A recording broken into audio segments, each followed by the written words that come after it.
At this time, I'd like to call into session the Northborough School Committee open meeting of Wednesday, September 5th, 2018. This is our first meeting into the school year. And since it is our first meeting, can everybody hear? Okay. They said that they can't hear. They can't? Okay. I'd like to welcome everybody to the first school committee meeting of the year. And since it is our first one, we're going to do introductions because we do have some new members at the table. And also I'm going to recognize some people that are in the audience. So I'll start with Alana. Alana Sear, principal at the Proctor School. Amy Souls, principal at Z School. Jennifer Wright, principal at Lincoln Street. Jill Barnhart, principal at Peasley School. Michelle Carr, principal at Milliken. Kelly Gannett, School Committee. Lauren Bailey, School Committee.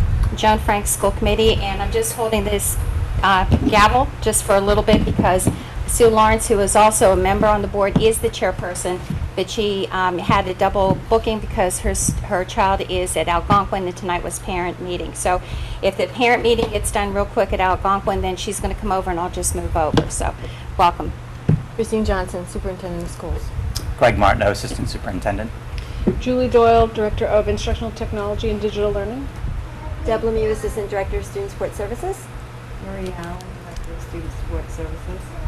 Rhoda Webb, Director of English Language Education. Erica Edstrom, Assistant Director of Student Support Services. Rebecca Pellegrino, Human Resources Administrator. And I'd like to recognize three people in the audience. We have in the back row Leslie Rattan from the Board of Selectmen in Northborough. Hi, Leslie. Thank you for attending. Leslie one time was a school committee member on the Northborough K-8. We also have Peter Olsen, who is the teacher rep. Thanks, Peter, for coming, and hope you had a wonderful first couple days of school. And we also have another special guest in our midst. It's Ben Newman. Ben Newman is a Boy Scout in Troop 1 of the Boy Scouts in Northborough, and he's attending this meeting because attending this meeting gives him one of the requirements to get the merit badge, which is citizenship in the community. So congratulations to you, and thank you for attending tonight. And having a son who's an Eagle Scout, I know how important each of those merit badges are. And Terry, you have to sew those on that sash. That's hard. So I'd like to go to the agenda, and one thing I just want to mention is we're going to just change some, due to the heat, we're going to just change an order of the summary of the action on the agenda tonight. We're going to do the action of the minutes, and we're going to do two audience sharings. We're going to, because of the heat and some of the younger children are here, we're going to do a sharing right after the action of the minutes. And is that okay with the members? And we're also still going to keep the audience sharing after policy development. So tonight we're going to have two audience sharings. Okay, so the first item we have on our agenda is the action of the minutes of the open meeting of June the 6th, 2018. Is there a motion? Okay, Lauren, motion to approve. Is there a second? Second. Motion. Is there any discussion, any corrections, or any additions onto it? Seeing that there's none, all those in the favor of accepting the open meeting minutes of June 6, 2018? And it passes. Thank you.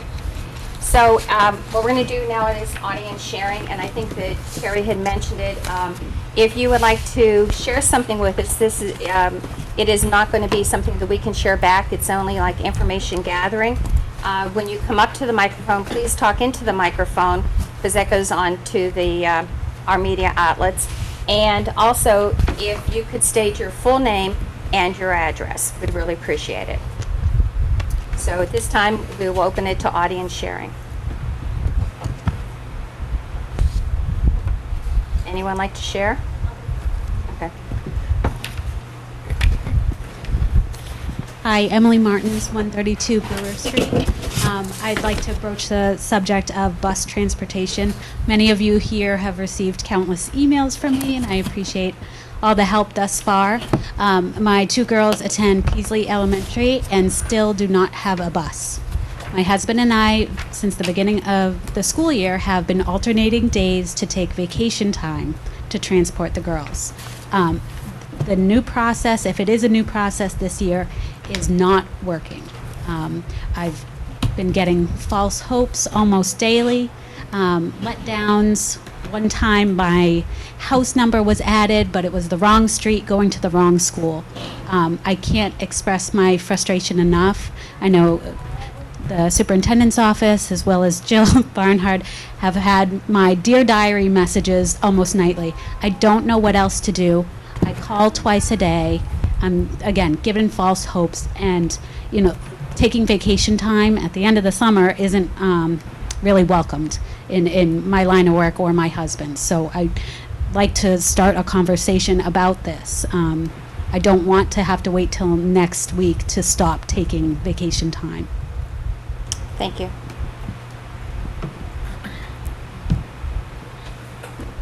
Any other audience sharing?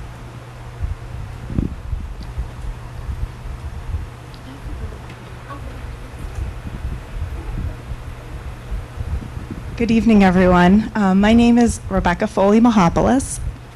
Address right. I'm at 6 Mohican Ave here in Northborough. I'm here tonight because I'm part of the Northborough for Free Full Day Kindergarten Parent Advocacy Group.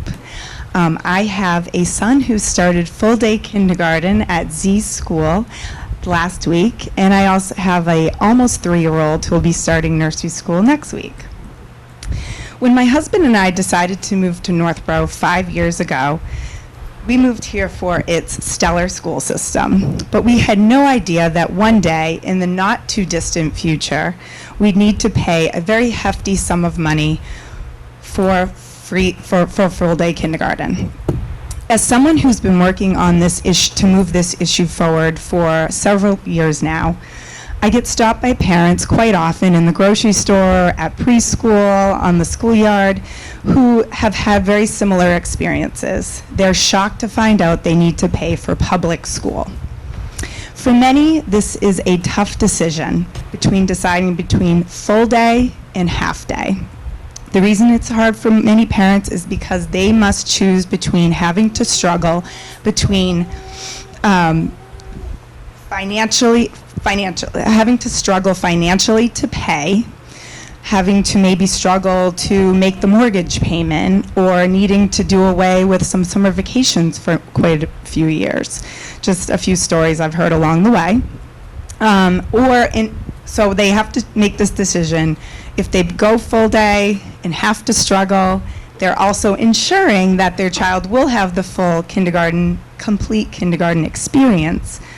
Or they can decide to go half day, and then they risk their student falling behind. I had a parent who spoke to me quite recently about their child who went half day because they couldn't afford, they would be struggling financially to pay the large sum of money to go full day.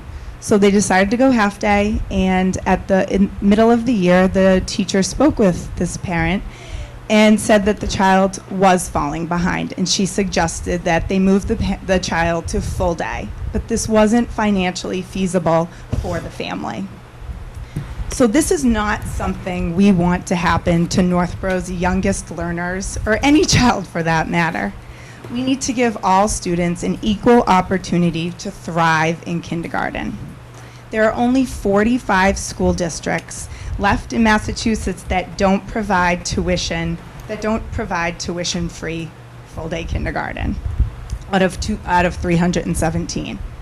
So let's make Northborough the next school district to provide tuition-free full-day kindergarten. Let's start this. Our children and our families in Northborough deserve it. And in closing, I just want to ask that as you start the budget discussions for fiscal year 20, I ask that you make tuition-free full-day kindergarten a major budget driver, and that tuition be reduced significantly in the first year. Thank you. Hi, my name is Jaylon Rowe. I live at 347 Green Street. I came here tonight to talk about, I'm part of the Metro West Commission on the Status of Women, and we're hosting an event here in Northborough on September 20th from 6 to 8 p.m. at the Northborough Library to discuss revenge porn and teen sexting. It's an issue that we're seeing all across the towns in the Metro West and throughout the Commonwealth and the country. We have a keynote speaker, Darieth Chelsom. She's actually an Emmy Award winner. She's a former NBS News anchor, an author, a life coach, but she's also a victim of revenge porn at the age of in her 40s. Her ex-boyfriend at the time took pictures of her without her knowledge, nude pictures, and after she dumped him, he told her that he'll release the pictures to not just family and friends, but to her clients, and that's exactly what he did. So after the turmoil of that, she decided to start a nonprofit called 50 Shades of Silence. So she's going around the country and talking about this issue. There was a bill last year that was introduced by Representative Jeff Roy, a teen sexting bill. It did not pass. We had a similar event last year in Franklin High School, so we're bringing it here in Northborough. In addition to the keynote speaker, we also have a roundtable panel of Patty Hellberg. She's the CEO and Girl Scouts of Central and Western Massachusetts. Beverly Hugo, the president of the Massachusetts Association of School Committees. Rihanna Mukherjee, a co-president of She-Hawks, a feminist club at Algonquin. And Anusha Tandon, executive board member of Girl Up. I would love to invite all of you to our event, and please share it with others. Thank you. Good evening, everyone. Welcome back to the school year. From the Board of Selectmen, I think it's usually a wonderful group and a very assertive group and a very active group. And I just wanted to, again, Leslie Rutain, 22 Hemlock Drive, Board of Selectmen. Did I say that right? But what I wanted to say is there's so many good things going on in the schools, whether it's the PTOs, from the principals, and I strongly encourage you to email the Board of Selectmen. Our email addresses for the town are located on the town website. We're happy to make announcements about anything going on. I think the more that we can broadcast some of these events and issues and areas of concern, the better. The schools are assets of the community. The schools' budgets are part of the municipal budget. So we like to work hand in hand with the schools. It's not two separate entities. So I think it's very, very important that we do that. I also wanted to mention that Tim Kalin is our newest member of the Board of Selectmen, and he's also here this evening. So again, thank you very much for all your work. A lot of familiar faces. I missed this room a little bit. But again, please feel inclined and moved to let us know what you're all doing so that we can broadcast what you all are doing out here. And even good news that you want us to share, I think is very, very important. So thank you very much.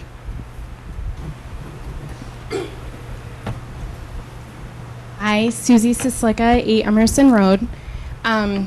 Also free full-day kindergarten supporter, although I'm not here to talk about that today. Today I'm talking about elections being held while our elementary schools are open with children in it. Every other day to go past the office, I need a query form that takes 3 weeks for a check to come through and be approved. On election day, that door is open. Anyone can walk in. Anyone. And I just feel like I've had several conversations with the town clerk, Andy Dowd, even this school year, even though for me it's like a day old, but several discussions regarding this. The town is looking into changing locations. They've had the state here. They realize that they're guests in our school. It's up to us to support them and help them in facilitating getting these elections out of our schools. I held my son out last year. Even though we were campaigning, I was campaigning, and I held him out of school. This year, he was so anxious, he had to go.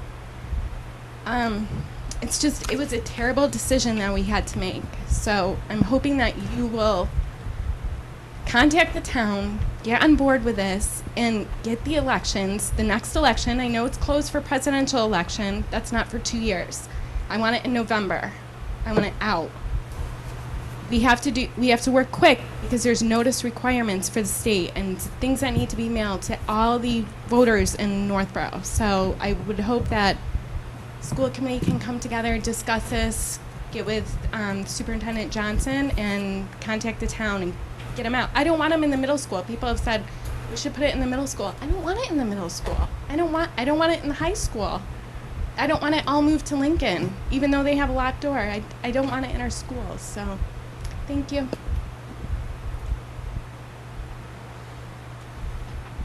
Is there any other audience sharing at this time?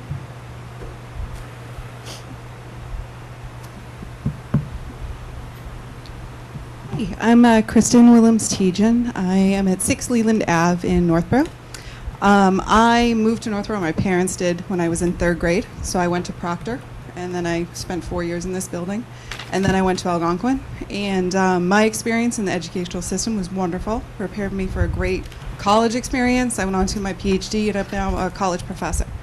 So when I went to look for a house, we were really focused in this area, and Northborough was right at the top because of how wonderful I felt the school system was. It never once occurred to me that I would have to pay for full-day kindergarten, or that wasn't a priority. And I think when I found out about it, it was actually about a year plus before my oldest went to kindergarten, because another parent came in to dance class, ranting quite a bit angrily, because that parent had just gotten the letter that says you need to pay for full-day kindergarten. His child was a little bit older.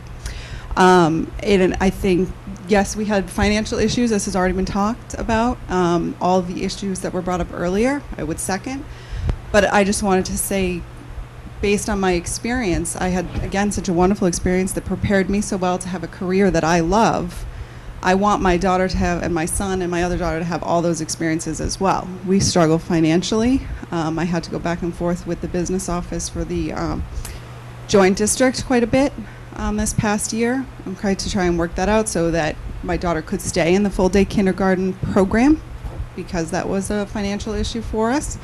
And my other concern, I know most of you are educators here. I don't need to quote studies and things that show how kids learn. You all know when you have my daughter's class, there were 19 kids in the class. 1 was half day. The other 18 were full day. When I spoke to the principal a year ago when she started, principal at Lincoln Street, she's at Lincoln Street now, she told me there were 6. And I look at the enrollment, and I think it was somewhere around 185 last year, 185 kindergartners, somewhere around there. And 6 of them were half day across the town. So it also just does not make sense to me that the whole curriculum is then structured around 6 kids out of everyone. And so you rush your curriculum, and the whole curriculum has to be done by half day so that these kids don't miss out on any topics. And again, I know I don't have to tell any educators in here when you rush through topics. If I do it with the 18 to 22-year-olds, it doesn't go well. It goes a lot better if you can take your time and fill the full day. And then they had lunch, then they had rest time, and they had, gym and other things. And I know a few of the parents I talked to who stayed half day, it was also because why pay for a full day, right? If I'm going to have to pay almost $4,000 for my child to do lunch and rest time and gym, and the whole curriculum's already done, well, never mind. I'll take them home and do lunch at home and nap at home, and that makes sense. I understand why a parent would make that decision as well. So I guess I just wanted to share my experience, express my gratitude to the school system for what I received, and my belief that this really should be a top priority. It never even occurred to me that it wouldn't be a top priority in this town when I was looking for a house. Thank you. Any other audience sharing at this time?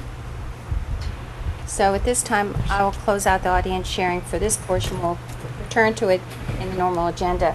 I would just like to say that I apologize that I didn't see Tim Kalin in the office as the newest member on the Board of Selectmen, but welcome. I was at your meeting the last couple weeks, so welcome to being ours. And I also just noticed that one of my neighbors and I think one of the finest teachers in Northborough, Joanne Gorman, is in the office, in the audience, and I'd just like to welcome her and thank her for the beginning of school to take back to the teachers, and also for your dedication during the day and even here at night. So thank you to everybody, and everybody who's in attendance. We do listen, and who've spoken. We do listen to what you're saying. It is just information gathering, but we do take all your concerns to heart, and through the superintendent and assistant superintendent, they'll be looking into your issues. Okay, so continuing on to our agenda, we go on to new business, the back to school opening, which will be done by the central office and the Northborough administration. Thank you. We've had an interesting opening this year. some extraordinary circumstances that we would not have otherwise been planful for. And I think given the concerns that we had with the mold mitigation at Proctor, the classrooms at Melican, certainly well communicated to the public. We've begun, all of our schools are back in session, and we're going to hear about what's most important, and that is how the teachers and students' day has gone since we've been back in session for these last 4 days. There are 2 items that are on the agenda. One is a facilities update, and one is the transportation update, which was raised by Mrs. Martins, I think, and we certainly want to address those as well.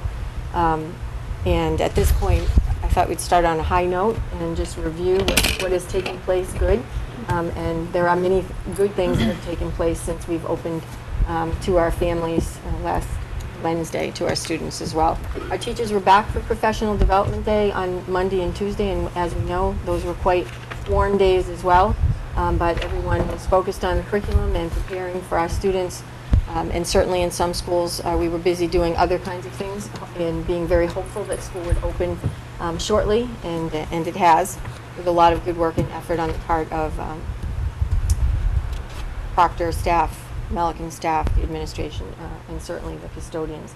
It has been a difficult start with our transportation. I'll talk a little bit more about that as we go on and the kinds of things that have taken place. But at this point, I would like to turn it over to the principals, and they can share a little bit about what's going on in each of their schools, and then the central office in terms of their areas, and then we can circle back and continue with the agenda on the other topics as well. I'll start. Sure. Well, we opened with around 580 students, give or take. Over the summer, we had 24 withdraw, and we just brought in another one. We welcomed another student today, so that's 23 that enrolled, so it's sort of a wash. So we are full and running, happy students and happy professionals in the building. We have our open house coming up next Thursday, so we're excited about that to showcase our work. Our after-school clubs and activities and late buses will be getting started next week, so we're very happy and enthusiastic about that. Last night we had our Stone Parent Information Night for our 6th grade overnight trip to Stone, which happens at the end of the month. The students are really looking forward to that, as are our staff. It's a wonderful opportunity for students to learn science in an outdoor kind of a classroom, while gaining self-confidence, team building skills, bonding with all students from all 4 elementary schools. So lots going on in September. Our after-school activities, as I said, are starting, including cross-country team, field hockey team. So lots going on, lots of excitement. We are in the process of rolling out Canvas, which is our new learning platform, technology-based learning platform. Students are learning, and some of them already have learned it from last year. Our teachers are embracing it, and Julie Doyle is helping us with that, along with Mike Rocha. The building looks great. Our custodians worked quickly after our summer programs left and our rec department left. The building is in good shape. So we are back in business. Same here for Peasley School. We were delighted to welcome not only our returning students, but also a number of new students who have enrolled over the summer. And as recently as this morning, we had somebody start. We've been very appreciative of the support from central office and from Rhoda Webb in helping those new students and families acclimate to Peasley School.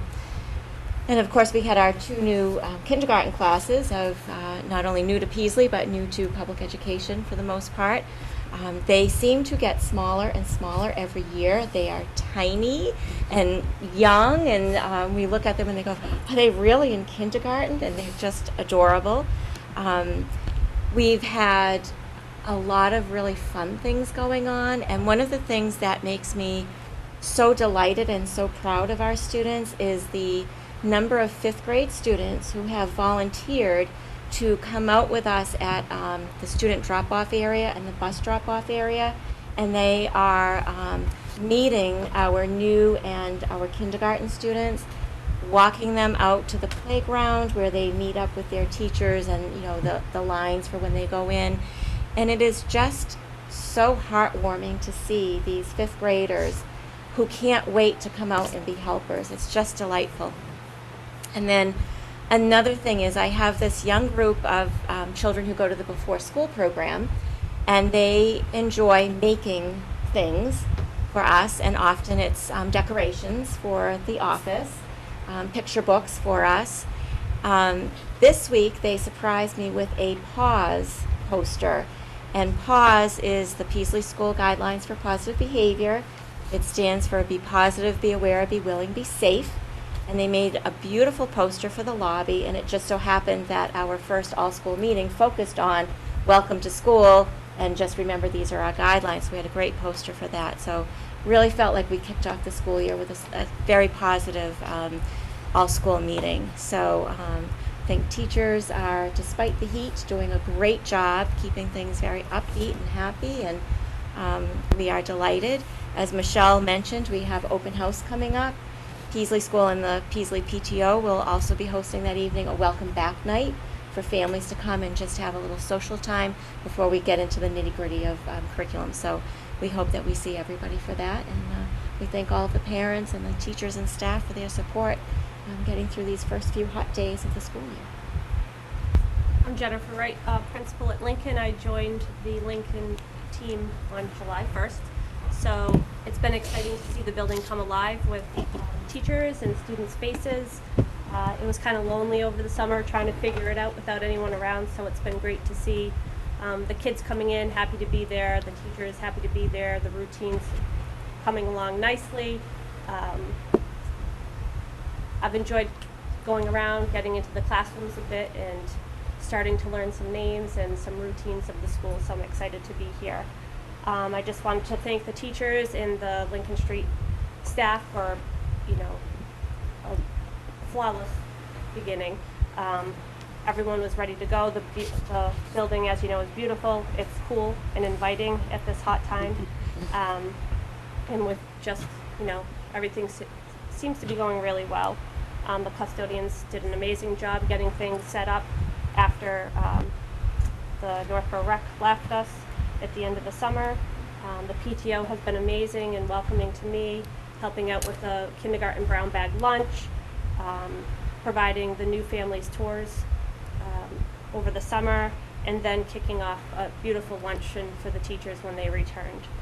And they also helped me out with the popsicles on the playground that I hosted prior to the start of school. So it's been a great beginning, and I'm looking forward to getting to know a lot more about Lincoln. I'm Amy Souls. I also began July 1st as the principal of the Z School. We had a great opening. I am humbled by just kind of the wrapping around culture that we have at Z, with teachers just kind of embracing a new principal that's come on staff, and also the community has also welcomed me.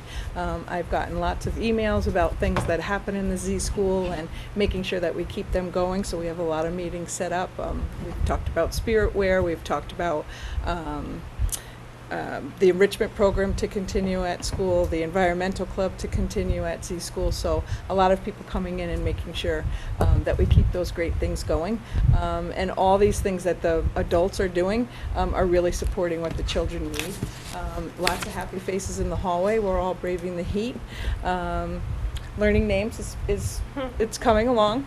The bus issue has actually helped me as we figure out who's in line. It's helped me with my names. But again, I kind of started, we had a great 2 days with staff, and I started my staff conversation with a thank you. And I kind of echo that sentiment, thank you for having me come to this community, and I look forward to the growth that we'll have this year. So at the Proctor School, we just had our first day yesterday, so we were very ready to get started. I wanted to just backtrack a little bit and say thank you so much to Superintendent Johnson, Assistant Superintendent Martineau, our facilities director, all of our custodians and teachers, because everyone came together during this whole unexpected event and really rallied this weekend. We were able to get in the building, and our teachers showed up in force. We had lots of help. Classrooms were being readied. A large majority of our teachers were there over the whole weekend, just preparing so that when we did open up yesterday, we were ready to go for students, and we were so excited. I think we may have been a little bit more excited than the students were. And our first day was amazing. Everyone came back smiling, eager to get going, enthusiastic. Our kindergartners had their orientation, and then we were able today to welcome them for their first full day. And I'll echo what Jill said. They are adorable, and they were just so much fun today, helping them, learning routines. Our fifth graders volunteer and help at lunch and in other duties to get those kindergartners acclimated to their routines. So we'll continue with that this week. We did our fifth grade band demo. So there was a lot of excited conversation at lunch yesterday about, I want to try this instrument. What are you thinking about trying? So it was really nice to have everybody back and have the building be alive with the sound of children. And being back to our normal routine. So I look forward to the weeks ahead. We have a welcome back barbecue that our PTO sponsors tomorrow night. So I couldn't think of a better way to kind of round out the first couple of days by welcoming our families back and celebrating together and having our barbecue and game night. So I just want to thank our Northborough families at Proctor, because their support in helping us the past couple of weeks has been truly appreciated. So thank you. And a lot takes place at the schools and at central office during the summer, and it's sometimes nice to hear what takes place in other areas of the operation. We love to be with our students each and every day and with the teachers, but sort of the business of moving on with the district and the operations continues throughout the summer. So just like Amy and Jen, and welcome once again, mentioned that it's nice to see everyone back, so too is that with us.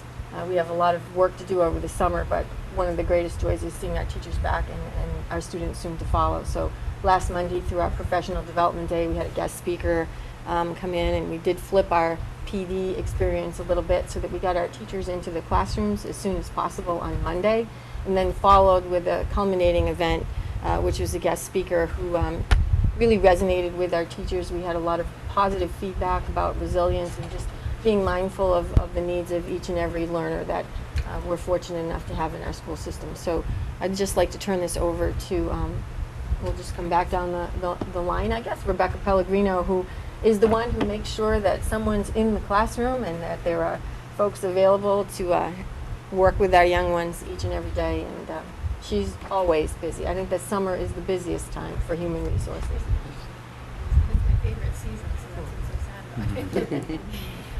So yes, it was another busy summer, and then actually starting last spring, I was honored to be able to participate in the two search committees for the Z and the Lincoln Street principal searches, and so we were able to welcome Jennifer and Amy to the district, and I've really enjoyed working with them over the summer to help them prepare for their first day of school. This summer, we welcomed 26 school staff to the district for the 2018 school year. The breakdown of that is there are 2 positions, 2 administrators, 7 teachers, and I've noted that 3 of them are previous employees of the district, 2 technology support specialists, 1 custodian, 1 cafeteria worker, 1 non-instructional clerical aide, and then 9 education support specialists. We currently have 3 more positions to fill, but I'm very confident that those are going to be filled very soon, and those came about due to last-minute resignations. The majority of the turnover was due to either resignations, retirement, or because people transferred into new positions. Because of the turnover that we did have, many of these positions were filled by people who had been working in the district as substitutes. So they were working in our buildings, and the administrators came to know them, and they were able to move into permanent positions. That's wonderful for people who are working as substitute, but on the other end, that means that we are now in search of substitute teachers, and so putting on a full court press to try to find new substitutes. And we'll be sending out flyers to all the schools, and then hopefully putting on a job fair to solicit people who would like to work in the district, either as a substitute teacher, a cafeteria worker, or especially nurses. We need nurses. And then finally, this year we are planning to roll out the web portal to all of our employees. We are scheduled to go live as of January 1st, and this will allow our employees to actually obtain their W-2s online. They will be able to see their pay stubs online. They'll be able to make certain changes to their profiles, such as direct deposit. They can change their tax withholdings, and they can also make address changes through this portal. So there are some last tweaks that need to be made to that system, but we are confident that we will be up and running as of January 1st. Pass it over to Marie. Sure. Thanks, Erica. For student support services, our district and our school year does not end in June. Our summer was again bustling with activity for our Northborough students who continued their academic and social learning through our extended school year programming. ESY serviced 143 Northborough students. We offered 7 programs to 231 students in 25 classrooms across 4 schools district-wide. For Northborough, 3 schools housed our Northborough students at Finn, Trotter, and Melican. Our principals and custodians, again, were so helpful in maintaining a beautiful learning environment. As you know, there's challenges with getting the school ready for the fall, but we are very thankful for all of their support. We held the 2nd annual transportation meeting with Vanpool and Assabet Valley Collaborative at the end of last year. For parents who were new or returning to van transportation, it proved to be a helpful information session, and we will continue this practice again at the end of this school year for next summer. Deb Lemieux, Erica Edstrom, and I traveled the district during the first few days of school and visited with the principals.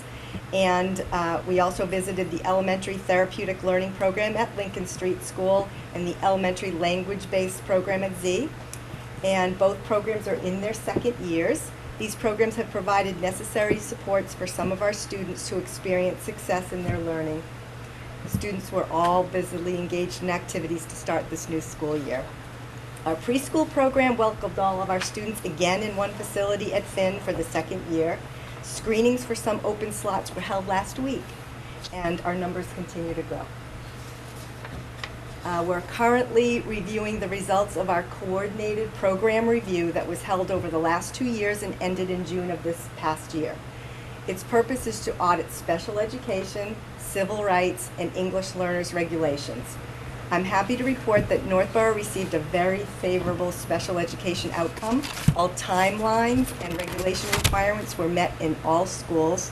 There was one finding of 2 therapists sharing a same classroom, for which we will write a corrective action plan, but I'm happy to report that these therapists have already been relocated to their own spaces for this school year. All other indicators were 100% compliant. We're proud of our staff and our administration who support the good work we do for our students, and we will share more of that final report once it's fully reviewed. It's been a wonderful start to the school year, as was evident from our visits to all the schools, and our teams are energized and prepared as they begin this new school year. This school year, we had a very, this summer, we had a very successful summer program for our English learners. I want to thank, we had a very successful summer program for our English learners. I want to thank Amy Souls and the Z School custodians for working around us as we had our 3-week program for high schoolers. We bring the community of Northborough and Southborough and Algonquin together at Z School.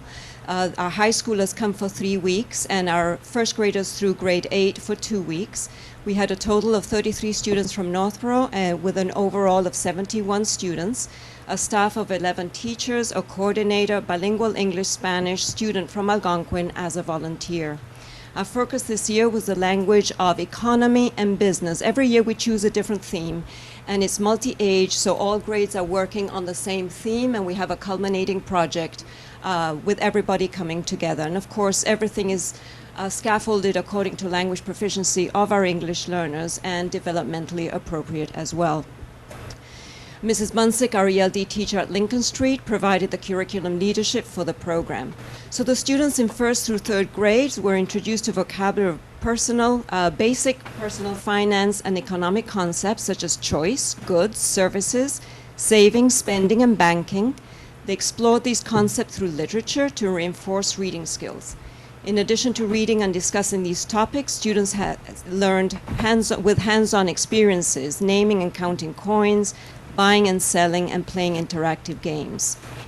In addition to all these concepts, our students in 4th through 5th grade learned budget, they learned about needs and wants, and they created games that would appeal to the consumers attending our market day. That was our culminating project. Before they did the culminating project, they had to use specific relevant vocabulary and persuasive language because they had to make a pitch to our district's sharks. We did have 2 of our teachers who played the role of sharks, and they had to decide whether they were going to invest in their product or not. Our middle school and high school students began their sessions with an in-depth look at the basics of business and biographies of entrepreneurs, both past and present. They conducted market research among the students that were present at the program and then came up with their product ideas. They developed their products, calculated prices and profit margins, and designed a marketing plan for our market day. There was a lot of energy that market day. Everybody had a role to play in it. It took place in the cafeteria at Z School. Our students 4th to 12th grade had products, services, and their goods. They had booths set up. They had their sales pitch, and they were ready to offer what they had to sell to the younger students. And the younger students had a budget. They all had the same amount of money that they took to the market, and they had to decide whether they had a need or a want, and count their coins and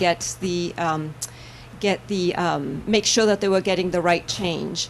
One of the booths had sold out their product very successfully, and they were celebrating, but they had a return of a good, and they weren't expecting that situation. So they were able to deal with the return and finally sold out all their product as well.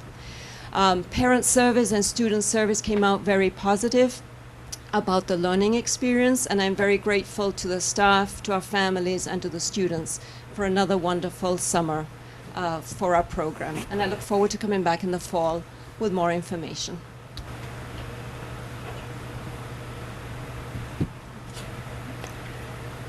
Doesn't look like I needed this. So for the upcoming school year, the district technology team will be working hard to manage and support the infrastructure and devices so that our students can use technology to acquire those essential skills of communication, collaboration, critical thinking, and creativity. We will work with teachers to help them design lessons to help teach digital literacy and internet safety. We hope to embed more coding and computational thinking into the curriculum, as well as provide more STEM education experiences. We're very pleased that we have reached our goal of having a 1-to-1 device-to-student ratio in grades 3 through 8 and a 2-to-1 ratio in grades kindergarten through 2nd grade. Andy Mariotti and TJ Karen, who are our district technology managers, have been working hard all summer with the district tech team, trying to prepare all the devices and help to enroll students in all of our online instructional programs for the start of the year. In order to ensure the success of the 1-to-1 Chromebook initiative, which is happening at Milliken, we have, as Michelle mentioned, successfully launched Canvas, which is the learning management system that was launched last year at the high school. Canvas is a great way to simplify teaching and learning. It provides all the digital tools that teachers use in one easy place. It helps students stay organized and helps to provide them with more valuable feedback. We are also using, this year for the first time, a new cloud-based internet filtering and monitoring system called GoGuardian. This is a great digital classroom management tool, and it allows teachers to see what web pages students are on so the teachers can look on their desktop and see what web pages their students are on in real time. They can block certain websites during that class time to help the students stay focused. I want to thank Mike Grosha, who is our instructional tech specialist at Milliken, for helping to train teachers with both Canvas and GoGuardian, and I know he will be available for all the teachers to provide support. Our tech team has a high level of technical knowledge and will be working hard to provide fast and reliable assistance to our teachers. Darren Austin is the Northborough Systems admin. His office is here at Milliken, but he also will be overseeing the other tech specialists at the elementary schools. And those tech specialists, we have 2 new positions. Those were 2 of the positions that Becky mentioned. Caesar Cologne will be providing tech support to Z and Proctor, and Tyrone Notice will be providing tech support to Peasley and Lincoln Street. Thank you. So as Superintendent Johnson mentioned, the work does not stop over the summer. I think the strength of our organization are the educators, and educators continued with professional learning opportunities throughout the summer, whether engaged in learning about Canvas or designing and updating curriculum or participating in our summer programs. The work did not stop. And I also would like to thank all the work of our principals. As you visit the buildings and see all the detail that takes place in preparing an academic year, it's amazing, and it takes a team and a community, from the parent community to the teaching community to the building leaders, and it's just very impressive to see all the detail that goes into start of a school year. I think we had a great start, with the exception of transportation, which we have some work to do, which Superintendent Johnson will provide an update on. And before we have that update, I just want to say thank you to the parents and to the school community for being patient with us and for engaging us in a resolution on some of the issues that we had, whether it would be the mold mitigation or the bus transportation, and to suggest that if all of this happens in 4 days, it's going to be an incredible school year, as it always is. So I just wanted to say that and extend to all of our administrators and again to our teachers deepest thank you. It was warm weather. And most importantly, our students came back excited to be here in our schools. We've been sharing comments about those first days of words of wisdom from our students about, the summer's great, but we're glad to be back in school. And so that's always nice to hear as well. So I'm sure we'll each month hear more and more about the great things that are going on.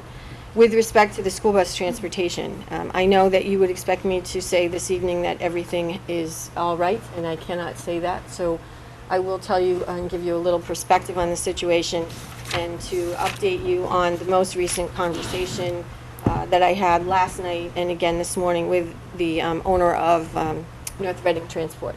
So for those of you who have children in the school, NRT is not new to the district. This is actually the 5th year of their 5-year contract with us. And last summer, we had this past summer, we had a conversation about the startup that we experienced last year. For those of you who had children in the Northborough schools particularly, you might remember that we had bus conversations into October, and we were still addressing some bus concerns within the first couple weeks of the month. And Jill and Dr. Barnhart and I just had a conversation about the times that the buses were dropping off even in October, and that we really needed to address that issue. Historically, the transportation routes have been a combination of NRT and site-based routing. Having those conversations about last year's startup and this year, and in conversations with NRT, who again is familiar with our routes, we have a lot of the same drivers that have been driving our students for some time. NRT did share that they actually route the majority of their districts. So they have probably, I think it's maybe 20, 30 districts that they route, not only special ed, but regular ed transportation as well.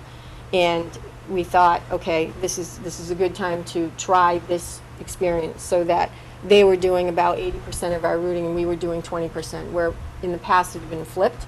And last year we had a very difficult start into October, still looking at routes and rerouting students, particularly in Northborough. complicated by somewhat the neighborhood school model because it's different stops along the way. Over the summer and throughout last year, we met with them on several occasions to make sure we were on track, and part of the requirements of the routing were as follows. Kindergarten students are picked up door to door. That's our practice, and it should continue. No one should walk more than 0.2 to any stop, because part of the concern also was that our students at dismissal were getting home later than they should have last year based on our times, and that was we were stopping pretty much at every house. Is there a way where if there's 3 houses we could have 1 stop, which made sense, not walking too far, still within visible sight of the parents, and certainly then would adjust perhaps the drop-off times that we had last year, which were really late in some of our schools. We met in July, went over all of these parameters, made some adjustments to those discussion points that we had about routing, and first and foremost was the safety of the students on the routes. What we were able to determine this year is that that model isn't working clearly, and any parent will be happy to tell me who that if they've called and had some issues with the buses. We've calculated district-wide, which includes the other 2 districts, because we run off the same tiered structure from Algonquin, so all the buses tier off of Algonquin in the morning. There's about 31 buses that leave and then move to Northborough and Southborough. So overall, with the 3 districts, we had about 15 to 17% calls in to central office. We made the decision, because it was a new routing system, that we would take the calls at central so that we could determine sort of the themes of issues that might come about and address them in a way that kept those difficult conversations away from the buildings. One of the things that we did the first day was checked in with each of the schools, and we had a spreadsheet, how's it going? Except for the buses, it was a check plus day. So the logic of bringing all of that into central office to sort of have a focused, concentrated effort to resolve or address some of the concerns that were coming to us as soon as the first posting of the bus routes seemed to make good sense, and it still does, because we've been able to have 1 conversation with NRT and not 10, which allows them to focus their work on corrective action. Most of the concerns that we've had, particularly in Northborough, have been on specific streets that clearly are safety issues and needed more stops along the way. Rice Ave, Coolidge Circle, the walk, we drove the route, the walk was significantly more than discussed point 2. We also realized that through the lens of central office, we appreciate that this has given us an opportunity to refresh a database that was stale at best, and that some of the issues around timing and not getting back to schools could have been because of the numbers of students that were in a database that were no longer enrolled in schools. And so this database has been something that has existed for about 8 to 10 years in this format, and so because we have that lens that we never had at Central before, I think we're going to be able to address some of those issues as well and cleanse that database so that what we have in there is actual enrolled students, which then makes the whole routing easier and more accurate and more efficient as we move forward. This was not the start we would want to have had. If we're able to resolve all of the issues, which after last night's conversation and this morning's conversation with the owner and the vice president, we have their full commitment that all of the issues that have been raised by the 17% of the callers that we've received will be addressed on over the weekend, if not sooner. Part of the issue was when we posted the last bus update, we had their 100% assurance that it was accurate, and they made the changes. They had not made the changes. It wasn't accurate. Not known until we received more of the calls. So could I post a new schedule tomorrow if those were, some corrections were made, or Friday? Yes, but I won't post another schedule until I know that they have 100% provided us the rosters for the school, the correction on the routes, and the times. I do want to say something about the times as well. Historically, we have published the bus routes with a caveat, and it was have your student out there by 6:30. Have your student out there ready for the bus by 7. And this year, because we were provided with more specific times, albeit there's a window of inaccuracy or accuracy, we put those times on the bus routes, not necessarily, be there by 6:30, be there by 7. The bus is planning to be there at 7:15. With the first couple days of any route, whether it had been a successful roll this year or even last year, it's very difficult to hit those times exact. So the second one call was a 10-minute sort of shoulder around those times. One of the concerns that we have still in our conversations with them is to make sure that if they're going to give us a time, they're at least going to fall within that 10-minute window. So those are some of the things that we're doing to try to move forward. The list, again, that we had provided them last week and was given assurance that it was going to be corrected, is still posted on the website. The conversation we had with them last night, and truly it's been since the 24th, even before school started, that we've had these conversations. Our hope is, if these are corrected within the first week of school, which will be about 5 days, that any conversations that we would have had last year in October will have been resolved at this time. So it's been a very intense 5 days. It's been a very frustrating 5 days at the beginning of the year to start up. Definitely have responded, and we've tried to respond to everyone just to reassure them you're being heard. We don't necessarily have the resolution, but you're being heard, and we are working diligently on this. Moving forward to next August, it will be a more enlightened mind about what the database is and what NRT will be doing routing and what our role will be in the routing process, because neither has been as successful as we would like to have had. With respect to tomorrow morning, part of the priority that we had in the conversation with the president was, John McCarthy, was you have to get the kids a bus. That's not an option. They have to have a bus to ride to school on, to be in class.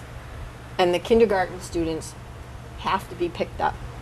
So that was very purposeful. They did a lot of work today, but I don't want to say to anyone it's, yep, this is definite, because we were told that before, we made that known, and that just adds to the frustration. But we do know that they worked all day long today, but they have also told us that before. So that's where we are with the routes. We will provide an update. I'm most likely going to send another one call out tomorrow once I have something very specific, accurate, and definite to report. With the 17% of callers, there have been, again, some redundancy in the street issues. So if it was someone on Rice Ave, let's say, or Whitney, there might have been 3 or 4 callers. So when they address that street, they'll do it all together. So that will respond or provide some response to the majority of the people on one street, if they take care of a street at a time, as we've addressed. We've received a lot of calls saying, call central office and tell them it's a safety issue, you'll get your stop. We've looked at each parent concern, researched it on our map, specifically sent it to NRT, and have assured them that it is a safety concern in our estimation, not in necessarily the bus's lens, but that we're their customer and this is what needs to be done. And again, we are in our 5th year of a 5-year contract. We've had a pretty good relationship with them over the 5 years, but this gives us a new opportunity as well to revisit, the next 5 years or the next 3 years. I think they're very mindful of that as well. If not, it was reminded. And, I just really want to thank Greg and our team at Central. We did not want parents to get a voicemail or a message. So the team was in at 7 o'clock the Algonquin buses rolled, and we wanted to put a voice to the phone call as much as possible, and just appreciate the parents' patience. We've had many conversations with parents over the last couple days. So that's really the bus transportation update. And as we get more definite, specific, and accurate factual updates, we will be sharing that as well. I do know the Algonquin tier off, which is where it all starts. It starts at Algonquin. The Algonquin times were a little earlier than the past. Some drivers are very familiar with routes, and change to other routes has been challenging for some drivers. We appreciate their work as well, because they care very much about our students, and they've been involved in conversations with NRT about our routes as well, and following the routes that are prepared for them. So that's a pretty complete update that I can provide tonight. At this time, I'd like to open it up to any discussion or questions from the school committee members on the back-to-school opening or the school bus transportation before we go on to number 3. Okay? Any questions or comments? I just think it's so disappointing. I feel the parents' pain on the whole situation. I feel the administration's pain on the whole situation. It's just an unfortunate thing. It's really just unfortunate that it happens like almost every year, and it's this first like tough thing. I don't know what the solution is. I know they don't take the summer off. I know there's talk, and it's just really unfortunate that it has to happen. And people taking off time of work so they can bring their kids to and from school. It's really upsetting.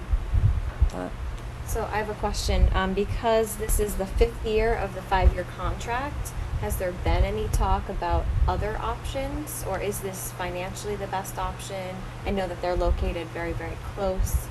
So every 5 years, we have a request for bid process, a request for proposal. Okay. And as this contract, it's generally when a transportation contract is awarded, it's 3 years with a 2-year extender. Okay.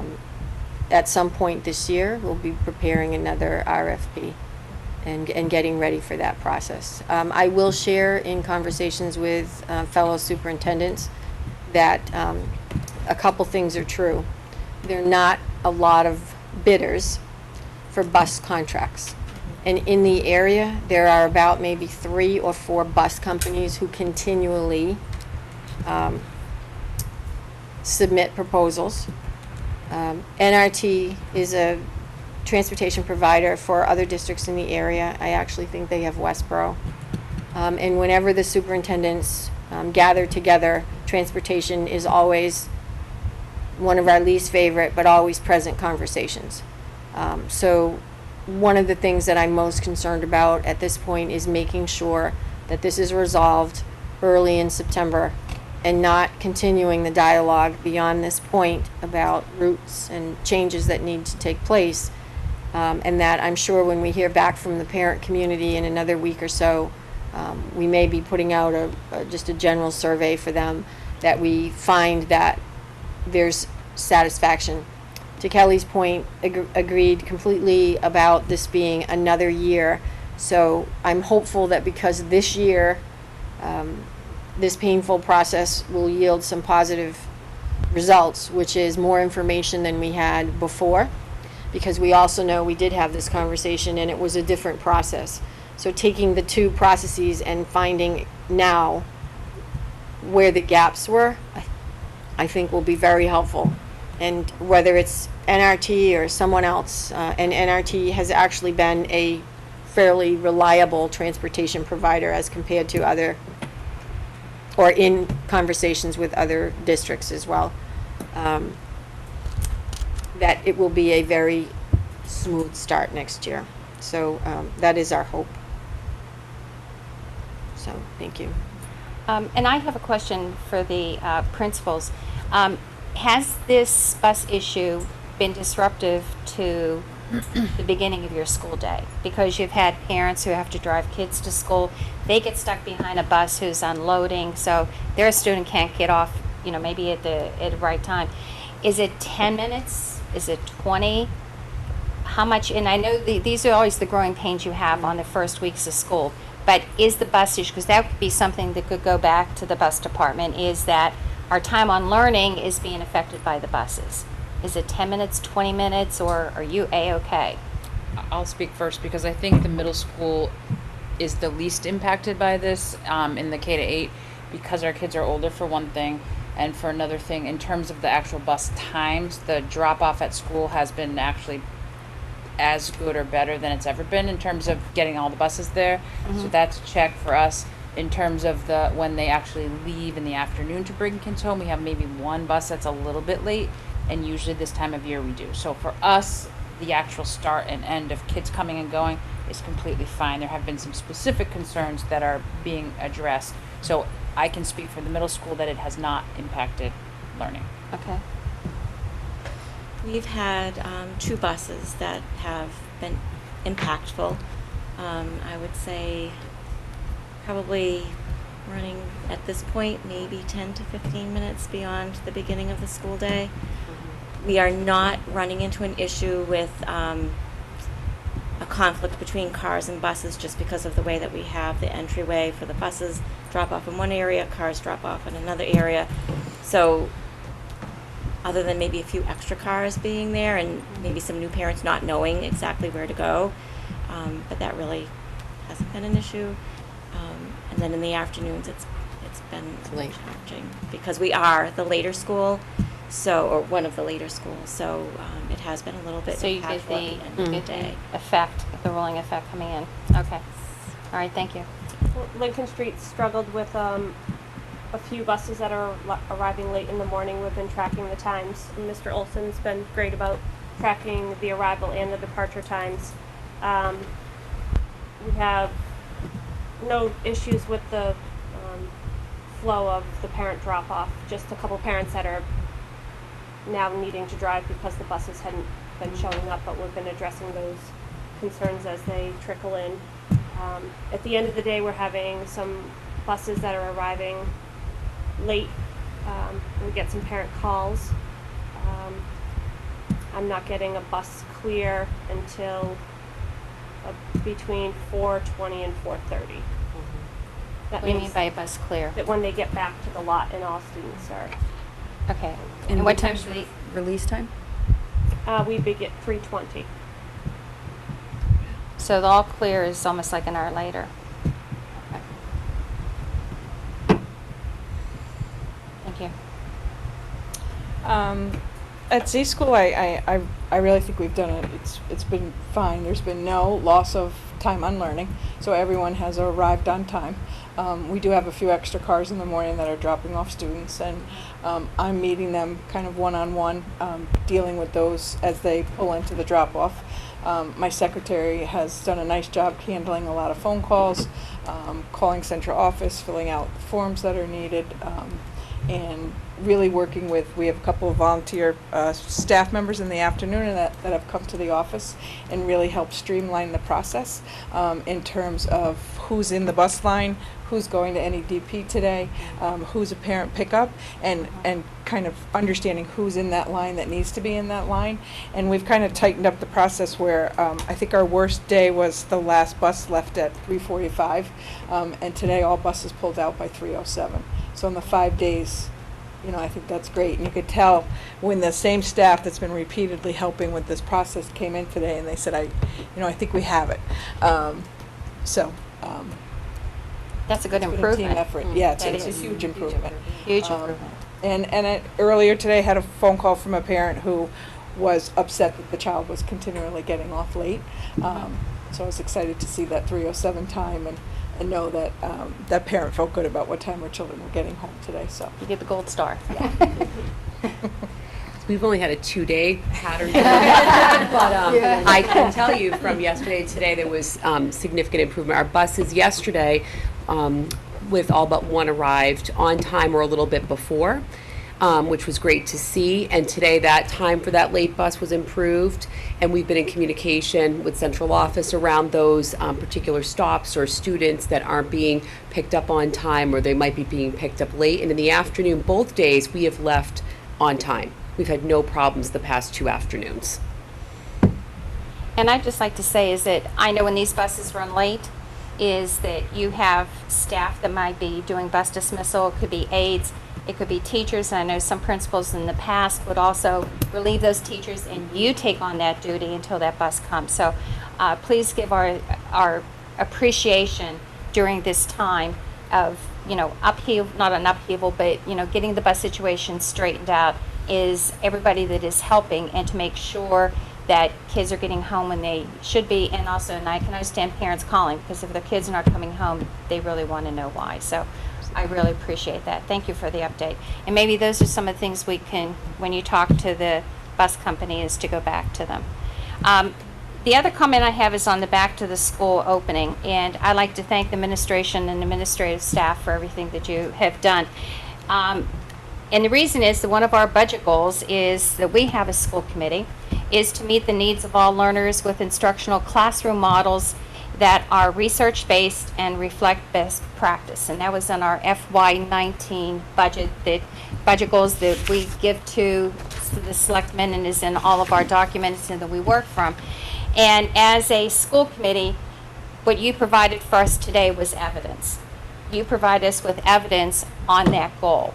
All educators from the Mass Department of Education have to present goals and have to present evidence, from the superintendent all the way down to the first year teacher. And what you presented to us tonight is evidence of what is going on. So it was very rich and very rewarding for me to hear everything that you have been doing, especially in the summer, and the things that you're going to be doing, because it's like we don't get evaluated. I guess we do by our voters, but you have provided us with evidence, which makes us even to be stronger, the goals that we have going forward. So thank you for giving your time this first couple weeks of school to be here and to make this wonderful presentation. So it's a long agenda, but thank you very much. I appreciate it. I just had one Yes. question towards HR. So I know that you said you still have a few more spots looking to be filled. Are those in the special education realm? I don't know if you're... They're a combination. They're a combination.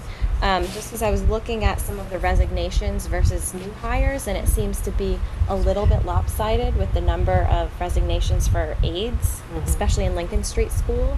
So I don't know if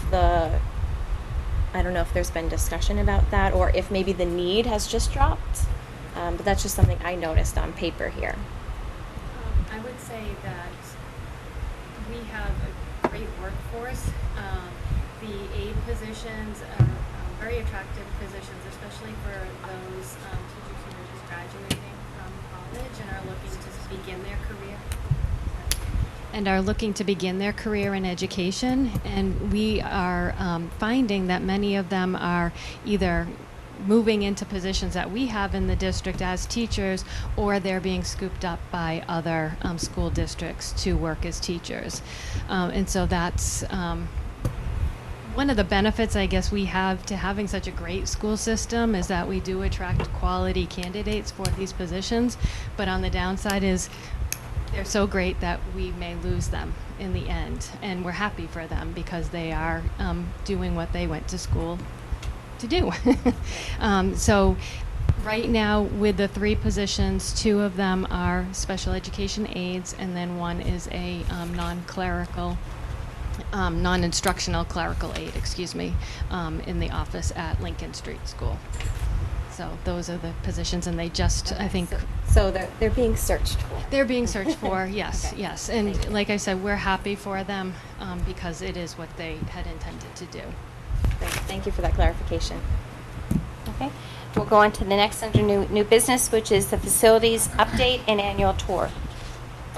So we touched upon the facilities a little bit, certainly from the positive comments from all of the administrators about just such an incredible job and all-in effort on the part of our maintenance and custodial staff. And this summer, it was particularly in the last 2 weeks, challenging because many of our custodial and maintenance folks were also helping out at Proctor School.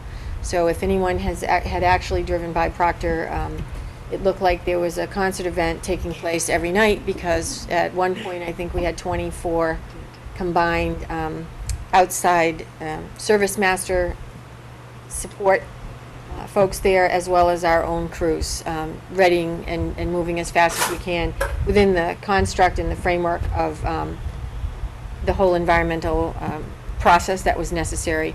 And our consultant through hub testing, someone who's been in our district working with us very closely on a variety of issues as they come up since 1983, was phenomenal. We expedited and moved forward another test sample as often as we could, so that we could move as closely to opening day as feasible, and still maintaining a safe and healthy environment for our staff. Tom Maidler, I don't think Tom slept. And Alana was amazing throughout this process. We were joking the other day, it just seemed as we were thinking of calling one another, there was the phone ringing by the other person. So it was sort of like mental telepathy as we were moving through this entire process. Yesterday, I joined Alana and met with the staff so that we could begin to think about what a lot of parents are asking for, which is information on what about those 3 days that Proctor would really need to be in session because of the 180, 900-hour mandate from the state.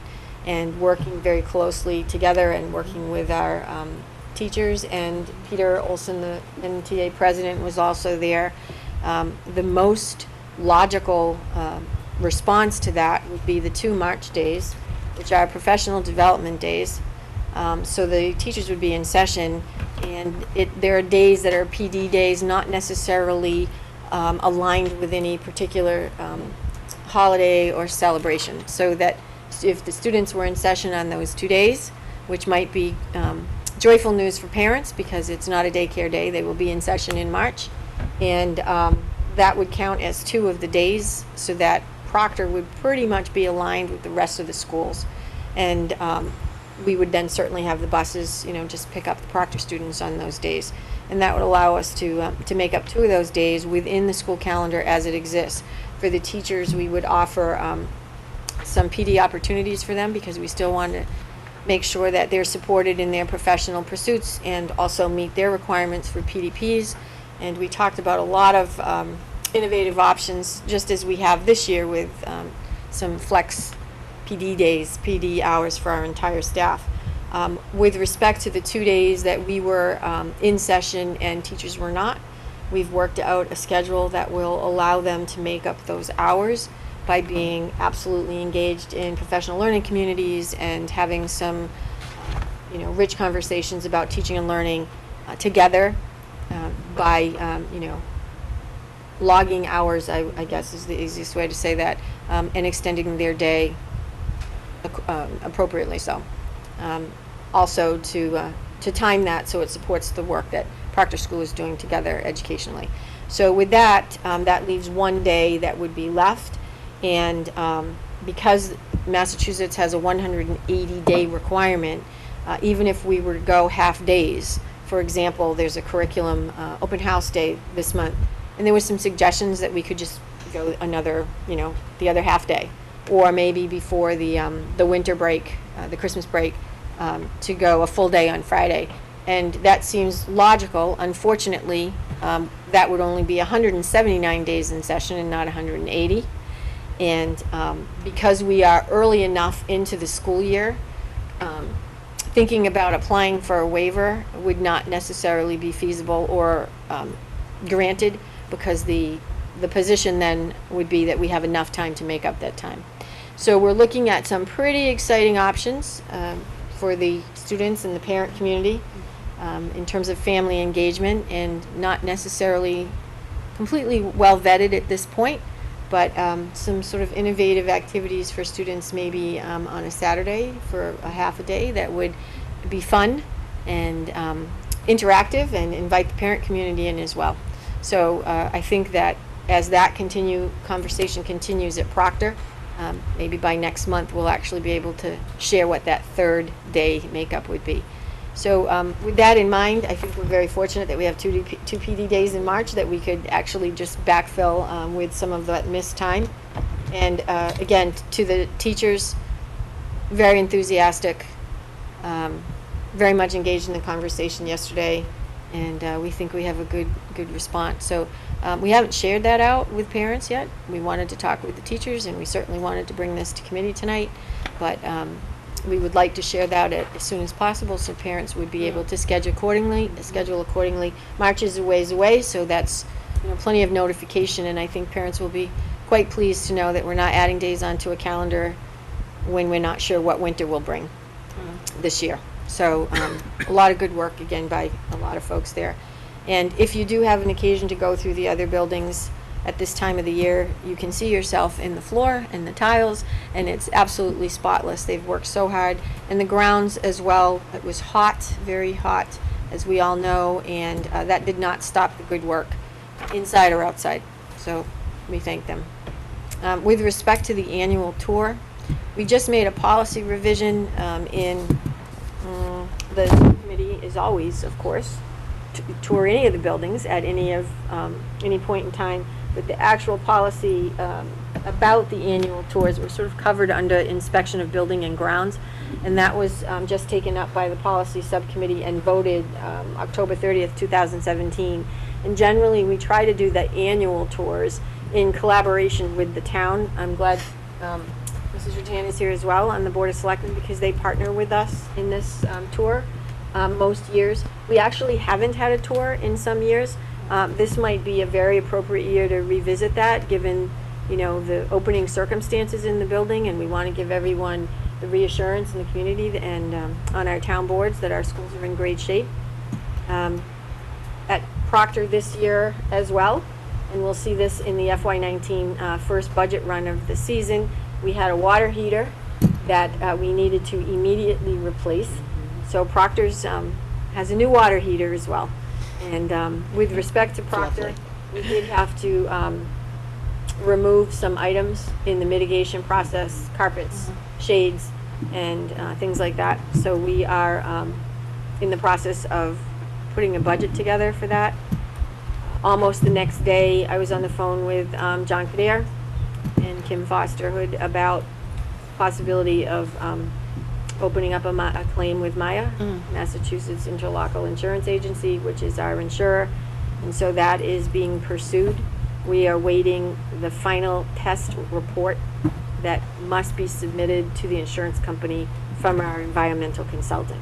She's been a little busy because we've been pulling her in.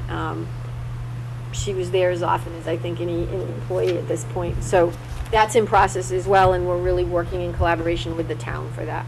So the policy does speak to coordinating the site visits with the town administrator. If it's the will of the committee, I can begin that conversation right away, and maybe, hopefully with great fall cool weather, we can have a wonderful October or November tour. That sounds great. Would that also be, besides the selectmen, would that also be with appropriations and the financial boards? The discussion with the building, when we reviewed this policy, is that we would leave it up to the school committee to determine who they wanted to invite, and the town administrator would likewise share all of this with their boards as well, and that the committees would come with whatever combination of individuals and membership that they would like, and the town administrator would certainly extend that to the boards that he felt needed to be notified. So that was the general revision of the policy, and that was voted last October.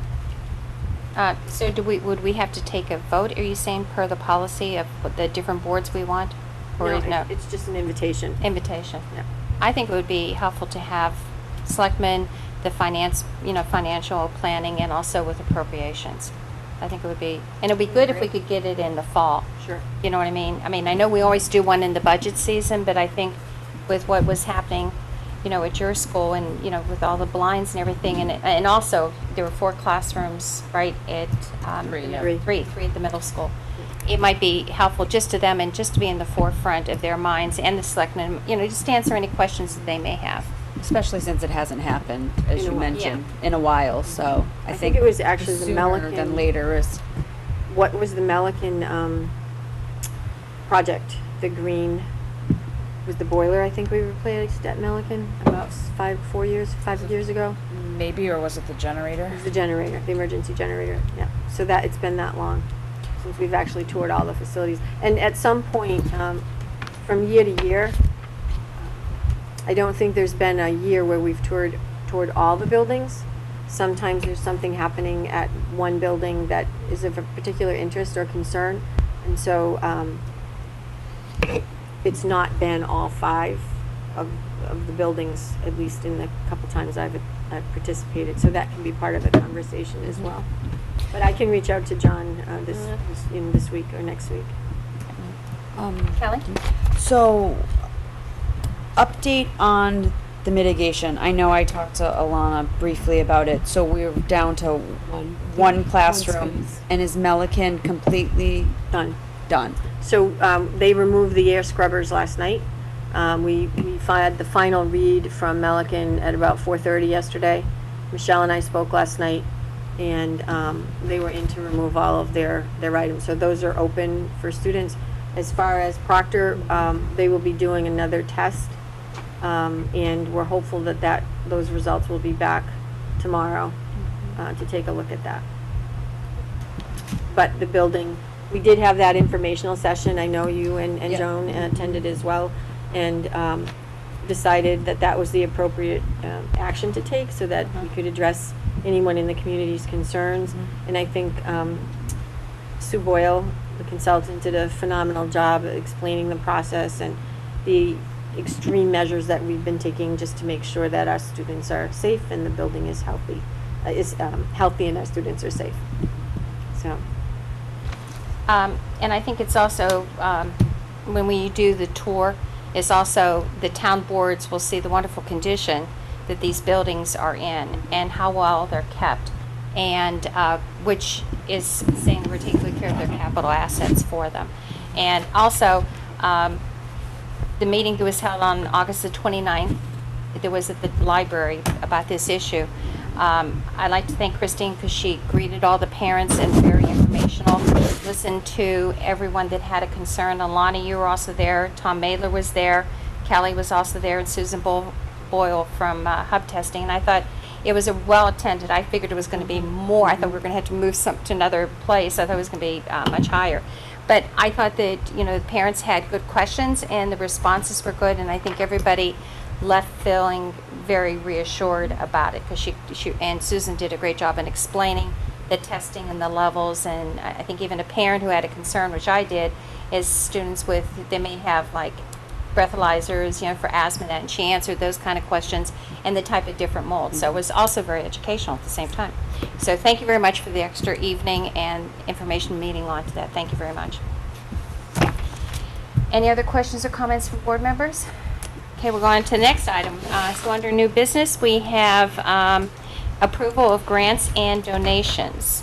And do we want to take these one by one so that we can highlight them? Or we could take them as a group.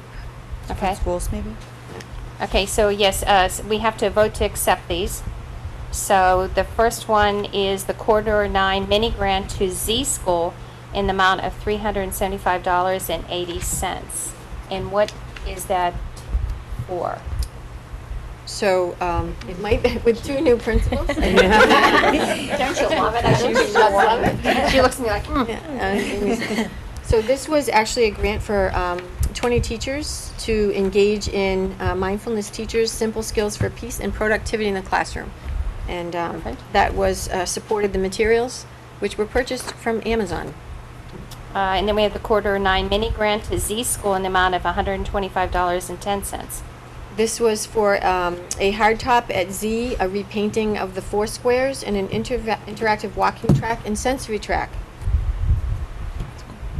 And Assabet Assabet students were involved in the painting. Oh, fantastic. So I'm sure it was well done. And the next one is the Stop and Shop A+ Awards to Peasley School in the amount of $216.81.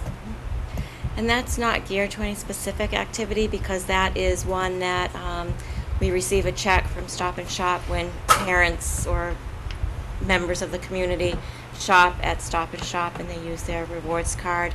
There's an automatic accumulation of small increments. Added up to $216.81 last year. And So- can you spend that in any way you want, or does it have to go to a certain curriculum? It doesn't have to go to anything in particular, so we try to look at, the priorities in the school and what are those things that, maybe unpredictable or something a little extra that you might need to support a student or a teacher. Good. How did you find out about this grant? It's very well publicized, and Stop and Shop usually sends emails to schools saying, hey, sign up for this.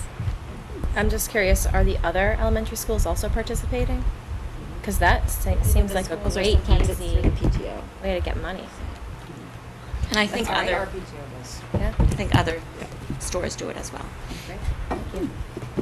And then the Peasley PTO donation to Peasley School to purchase iPads in the amount of $3,000. Yes. Wow. So at the end of the year, the PTO asked teachers if there was something that we would particularly like to have, and pretty much was a popular choice that we'd like to replace some of our aging iPads and make sure that we had newer ones for the classroom. So we now have 10 brand new iPads that the tech team is working to get up and running for us, and they also bought the charging station for them. Wow. So we are very excited about that. Fantastic.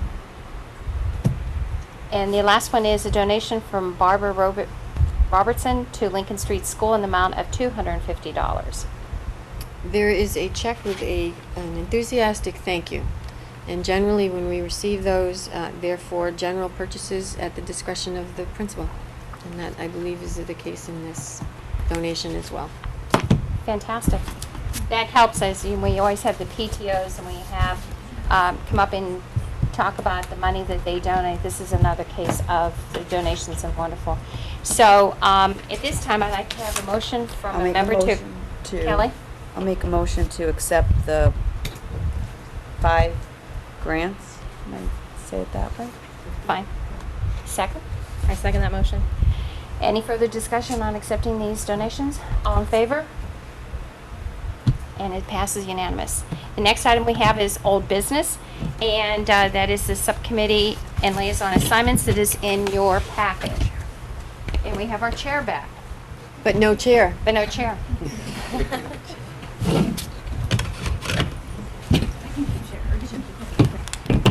Go ahead. Do you want my chair? Yeah, she wants to be in front of the fan. So we have in our packet are the school committee and liaisons assignments. And are there any that need to be filled, or are we doing okay on those? We appear to have filled the ones that will be coming up on our doodle poll for meetings shortly. It is the intent to get the budget subcommittee meeting, budget subcommittee together before our next meeting, hopefully, to review our budget, FY19 budget, and also the budget drivers that we'll be talking about this evening, budget priorities, tentatively. And also, we will have a combined policy subcommittee, and we're attempting to schedule that. We have some policies that we talked about in June, the acceptable use policy that we've been working on for some time. The goal would be to have our combined policy meetings so that we could bring a policy to combined on June 26th and try to have that policy, which is really an important policy to have, an update of our social media and acceptable use policy that we've been working on for some time. And if we bring it to combined in June, we can have a first read. So that is, we're trying to identify some dates where we can send that out in a doodle poll and see if we can have representation from each of the 3 committees. I will say that the Northborough Policy Subcommittee has been very diligent about working through these policies. I did a quick count. There are only 14 in that book that are probably up for review, and the review is usually a 5 to 6 year window for a revision. So we have about 14, and some of them were purposely tabled. So probably about 8 9, and that would move us through a full updated policy manual this year. So we hope to get that together soon.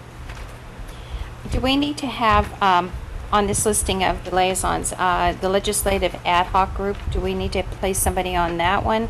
Do we need somebody else to be on the Education Foundation? And the liaison to senior citizens and long-range planning committee? Do we need to have this filled tonight? Or? At this point, if we look at the landscape moving forward in terms of work and activities that are planned, we can certainly appoint or wait until such time that we're thinking about a need. In the meantime, if it presents itself, I can do it as a chair. It's Okay. the will of the committee. Or if Kelly or Lauren or Keith want to fill any of those positions, let Sue know, and then Christine. Okay? I did want to say something about the warrants. We do have some tonight. We have developed a warrant signing calendar. So the intent was to minimize the number of calls that school committee are getting at random. And so we have developed a schedule whereby there will be a signing at the meeting, the school committee meeting, and once more through the month.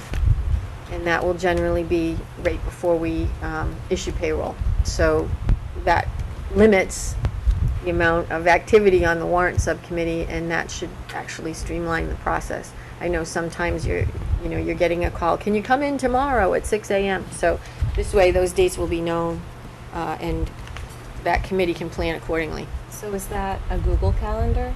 I know I'm not technically a warrant signee, I know I can, but I just haven't seen that calendar. It hasn't been sent out yet, because we wanted to make sure that we were able to have, on the 4 times that we have a combined meeting, we want to be able to have every committee sign that night.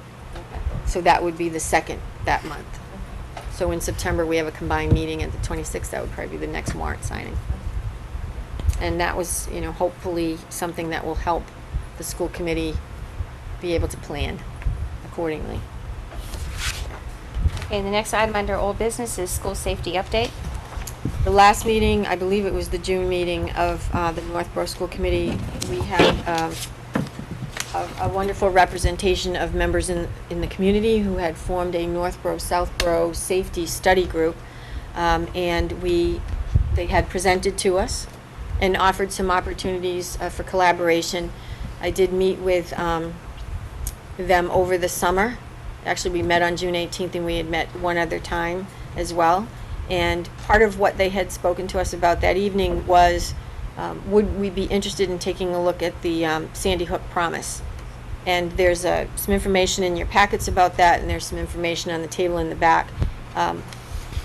If we remember their presentation, the Sandy Hook Promise offered grade span curriculum materials and activities for students, centered around making all students feel safe and welcome in the school. As we know, that's a significant, while not directly thinking of safety, when we tend to think of safety, we think of locked doors and what kinds of procedures are in place. But this is about making students feel all safe while they're in the building by engaging in positive relationships with their peers and feeling that they're welcomed and that they have someone that they can connect with during the day. And it also borders on social emotional health, and we've invested a lot of time and energy into that as well, for all good reasons, our students' health and well-being. And we did invite him in. We sent 52 invitations to our school psychologists, our guidance counselors, our nurses, all those who are involved, directly in their profession in terms of health and wellness. And we had a great representation of staff across K-12, and the intent was to get their input and their feedback and their assessment of what this program was all about, so that we could determine whether it filled some gaps in our own programming, if it was something that we might want to embrace holistically at each grade level, or if because of what was going on at particular grades, we wanted to take pieces of that. One of the things that we've talked about often is to update our anonymous safety tip hotline for students, and they do offer that as well. We've been working with the 2 police departments in our districts to identify the best solution for that. And this one offers an opportunity at a no-cost option, actually, to bring this into our district. So there's a Google survey going out to those staff members who participated in the forum to gather information. I thank the administrative team for showing up as well. It was a busy time, and it was wedged in between school-based PD on Tuesday of last week and the presenter. So there was about an hour presentation, and it was well received. And again, there's some information in your packet. So we're going to be, we'll be reaching back out to them and to our staff, and then exploring this further. Also, the Tuesday we released, everybody went home for the summer. We went to the library at 7 o'clock and had an open safety discussion with Chief Liver and our school resource officer, Detective Bissett. And it was sort of like being in one's living room. The lights almost went out, but we stayed there for probably 3 or 4 hours just chatting. And it was a great conversation and a real collaborative effort, which we hope will continue. Additionally, 2 other things have happened. The first is the Commonwealth, in collaboration and cooperation with the police departments, have issued a new SRO and a new summary memorandum agreement. You might recall last year I had mentioned that Chief Liver and my office was in conversations about updating the summary memorandum in our districts that has not been updated since 1999. And the summary memorandum of agreement is really just how we engage in the work of keeping our students safe, and how we're going to, continue that collaboration and dialogue. So the state has just issued new language, and we'll be meeting, myself, Chief Paulus and Chief Liver, shortly to sort of dissect that document. Additionally, you might have heard that Governor Baker has been and has released a safety bill, which contains potential funding for some of the things that we've been talking about in the district. Usually the Superintendent's Association or MASC does a phenomenal job at dissecting any of these very large bills and policies and funding opportunities, and really providing factual information about what it contains. I have yet to see that from either organization, but that offers some opportunities for us to see if funding is available to do some of the kinds of upgrades that we want to do in our schools. If not, that will probably be part of our capital plan and or our budget discussions as we move forward for FY20. The budget, there's been a lot of conversations about the upgrades that we'd like to do in our schools, and so this would be a conversation and potentially funds available to do that. So we continue the conversation and the collaboration, and excited to do some work this year. Okay, and the next item we have is the Northborough Master Plan update. So I just wanted to, as the liaison to that committee, there've been quite a few meetings over the summer, a couple, and I just wanted to make note that the discussions are still continuing, and our next meeting is tomorrow night for the Master Plan Steering Committee, but also the next public open forum they're going to have is going to be October 4th at the high school. I brought the Apple Fest guide. They have a little ad in the Apple Fest guide as well, noting these dates.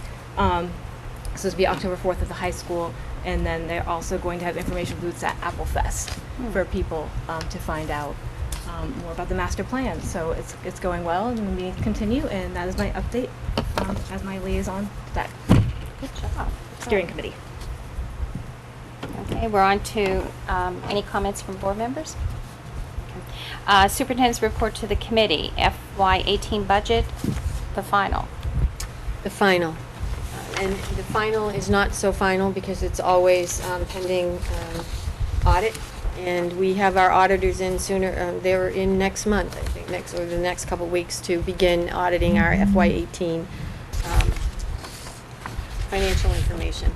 So tonight, you'll note something extraordinary, and I want to thank Jason Little and Nicole St. Germain, our financial accountant in the business office. This budget, it has been a long time since we've come in at zero, and that is in part due to the great conversations and collaborations that Jason and Nicole have had to fine tune through a very in-depth review of all of our accounts and all of the status of our revolving accounts to bring this in at zero. We did have to charge against the budget to offset the cafeteria deficit, but what we were also able to do was, in the past, we sort of journaled entry against our circuit breaker and then charged it against budget. So this year we were able to keep our circuit breaker funding whole.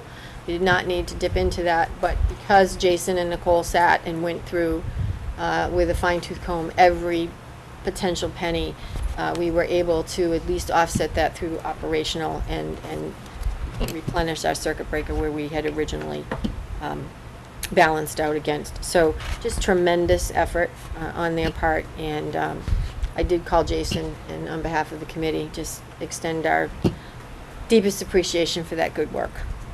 So this is pending audit, and that will be probably over the next month or so. Scanlon Associates will be in. So for the committee, we need to take a vote to approve until audited. Is there a motion? I move to approve the fiscal year 18 budget until audited. Second by Sue. Any further discussion from board members? All those in favor of the motion on the table? And it passes unanimous. Thank you. Next item is September 2018 enrollments. I am pleased to report that I believe in every area we are within our class size ranges. So this is our third year, I believe, of redistricting. Seems like not that long ago, but also then a lot of time has passed. But this again is, part of our busing conversation, particularly in the areas where we redistrict our students. But the redistricting policy, which is part of our class size policy, actually has really helped us maintain our class size within our recommended class size ranges. We are, just for anecdotal information, we are about 67 students K-8 off of the NESDEC projection, and about 62 from our end of the year EOY numbers. Mostly, we had a very large 8th grade last year that moved out.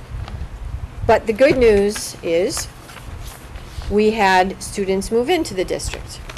And over the summer, I can only speak on Nancy Bissett's behalf, who again does an amazing and extraordinary job handling all of the redistricting concerns. Last year, we had 67 students that moved in from June to the transition date back to the schools. In September. We hold the registrations at Central K-5 only, so Michelle might be able to speak more to what she saw at Melican, but we register K-5 students at Central over the summer so that we can maintain a watchful eye over the redistricting piece. Last year we had 67, this year we had 60. Last year 33 students were redistricted. In other words, of the 67, 33 went to a neighborhood school other than their neighborhood school. This year, that's been reduced, and we were able to have 29 students redistrict and maintain 31 students at their neighborhood school. So this process takes place from the minute it moves to Central on a hourly, sometimes basis. We keep a wait list for each school or each grade that's capped, and as soon as somebody withdraws or moves into the district, we're able to move them in. A similar process to what we would do if we were a school choice district. So that's good news. People are still moving in, and our class sizes are within range. So I thank again everybody and the principals. Love to see their stack of folders being handed over when they return from central office. Okay, the next item we have is the FY19 monthly general fund expenditure report. We have to vote to approve until audited. Yes, just a few couple notes. I did mention, you'll notice the Proctor line item in supplies is a little bit overextended because of mold mitigation. We did have some tree removals that we needed to do on our property, extending over to the neighbor's property, which were causing some issues. And then we had the water heater at Proctor School that needed to be replaced this summer.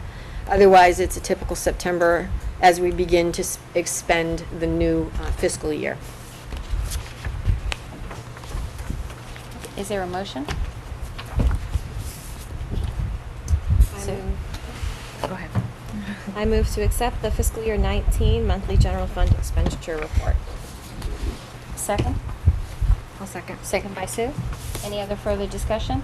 All those in favor of the motion on the table? It passes unanimous. Thank you. The next item we have is the capital projects and improvements update. This is actually distribution only this evening. The capital subcommittee, planning subcommittee will be meeting soon. We generally try to have that meeting prior to the operational because there tends to be a connectivity between capital planning and then the discussions around operational budget. So we'll be scheduling those again back to back, and some of the members are serving on both committees, so that way it's a one night out and 2 committee meetings held. And that will be coming up soon, and again, we will be talking about some things that maybe we haven't talked about before on the capital planning, like safety upgrades. Okay. Any discussion? Comments? Okay, the next item we have is the FY20 budget goals discussion, and this is presented in your packet. We'll have discussion but no vote because we'll still be working on them and maybe tweaking them if you see anything or something that you'd like to add. And Kelly? Oh, I didn't know if you were saying something you'd like to add. Yeah, there was one that I'd like to add, but I Okay. thought that maybe I didn't know. if we get it down, as in the past, we just get the wording down and then we can tweak it as we go by. And I just, and I took it from the email that we received today from Superintendent Johnson, which was addressing all the emails that we've all been receiving about the full-day kindergarten initiative.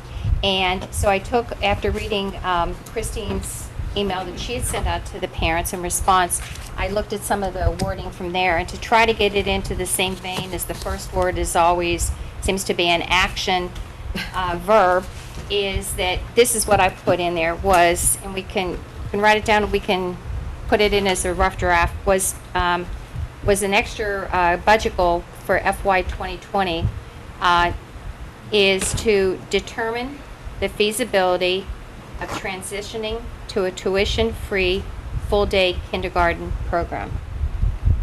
And right now, from some of the, today, if we're looking at some of the numbers that we have, in my rough estimate, we have like 150, probably has changed, kindergarten students, 137 are full day. Parents are paying $3,250 for a full-day program. So if we would put that and say in the first year, FY 2020, yes, it will be free. That would take our budget to an increase of $445,250, which would be a big hit to the towns and to some of the other programs that we have. So I think that Southborough has gradually brought it in and just make the transition, because I think we have to talk to the financial committees, we have to talk to the selectmen, we have to let them know what we're doing so we're all working together. Because when we all work together, that's when we have a successful town meeting, and I think we want to share that information with them. So that was what I wanted to put in as a budget goal. We can look at it, you can think about it, you know, if there's any corrections. Kelly, you might have had something else. I agree. I definitely think it needs to be in there. I wasn't sure how the wording was. I spoke to Sue and she said that this was just a draft, so I didn't know how the verbiage comes in. What I know from the past is that we've done it and maybe have a first draft and then it'll come back to us and maybe we'll see, and even today, you look these over and if there's something that we need to change or update. I know that in the past, we've always said we didn't want to have a lot of goals because this is what's going to guide us. This is going to be in all our documentation. And we've combined a couple, and I mean, one good one that we have there that I think has to stay is number 4, maintain the district's capital assets with a special emphasis on safety and energy. That was from some of the things the superintendent was just talking about, and she mentioned also. So that was one that I had. Through the chair. Yes. I like the ones we have in here. I wouldn't necessarily take any of them away. as the start of the discussion.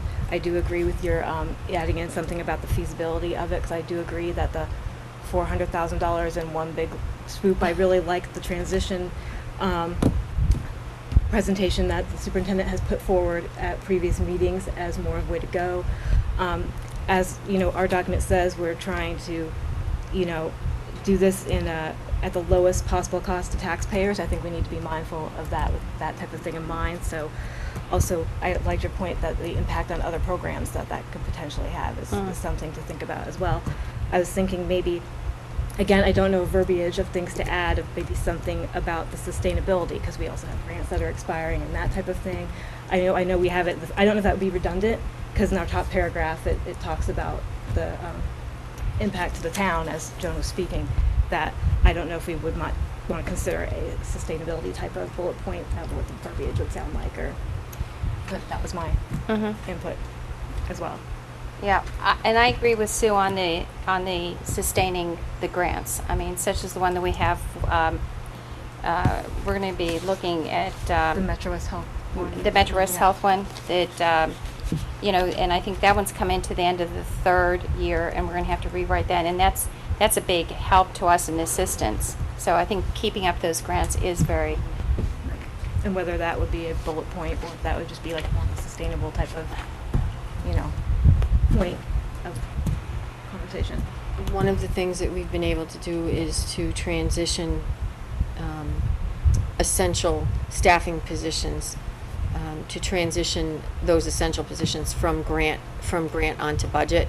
And we've been able to do a little bit each year so that there isn't a significant impact. The Metro West grant actually has a sunset provision, so when it's gone, it's gone. And I think we've been successful at moving pieces of that each year so that it doesn't have a significant impact in any budget year. And we've just done that as a natural part of the budget process, but having some language in there about that, because we just really, there's such uncertainty around a lot of the grants. And there are a number of essential positions at the school level that support those positions. And so we often don't know what the grant monies are going to be until August. At that point, we've already approved the budget. We already have staff in place. So we've been very fortunate to date, not necessarily losing anyone because of it, but it's an uncertain climate. So just having that there allows us to be able to have that conversation, if doable, if possible, in any given budget season, and to always have folks who are addressing these budget goals mindful that continues to be our concern. You know, some of the grants cover a lot of the special education staffing positions that we have in the district, 94-142, and when we sit together to go over the budget subcommittee meets for the first time, we'll be taking a closer look at some of those grants so we can actually see where those funds are assigned and how they're expended. So that would be great to add. I do want to add something about the kindergarten. We do have a little history with the transitioning, as you mentioned, Joan. Very different financial circumstances, perhaps, as every district is. And again, capitalizing on those opportunities and making it a purposeful intent to have the conversation when we're building the budget about if there are some savings, that's when we have opportunities to transition more of the funds to budget. Southborough is moving into its third year and will be in its fourth year free. Different numbers of students. Right now, 43% of kindergarten is paid by tuition, and we do have a number of folks who are not at the $32.50 because we do offer a sliding scale. So to calculate that, we have charts and graphs and so forth. And just this year alone, we know that there was a decrease in revenue because of the sliding scale. So right now, quick check before we came this evening, we're at about 43% of the total cost of kindergarten comes from tuition funding, and therefore then 57% is non-operational. That's good for us to have conversations about transitioning. It's better than 50-50. And once there's a purposeful discussion about it and we identify potential ways to allocate, then we're able to do that. I know that in the study group, I know it seems like we met forever, but I think it was a year and a half, maybe 2. That was one of the discussions that we had. And I'm going to repost the last PowerPoint that we presented. The last time we presented on kindergarten was last October, which is when the school committee did say we're going to purposely have this conversation this time this year. So I'm going to repost that. I responded to 44 emails over the last 2 days, and can send that back out. Please take a look at this PowerPoint. There may be some questions that they have that they can get back to the group and just ask about what that would look like. Okay, so you have it. Good. And I'll put it up on the website as well. So, but it's good work to be done for all good reasons. And can I just, there was another one that I know, if you look at bullet number 2 that we have on our budget goals, we talk about meeting the needs of all learners with instructional classroom models that are research-based and reflect best practices. And thinking about this one today, I know that this is all learners, but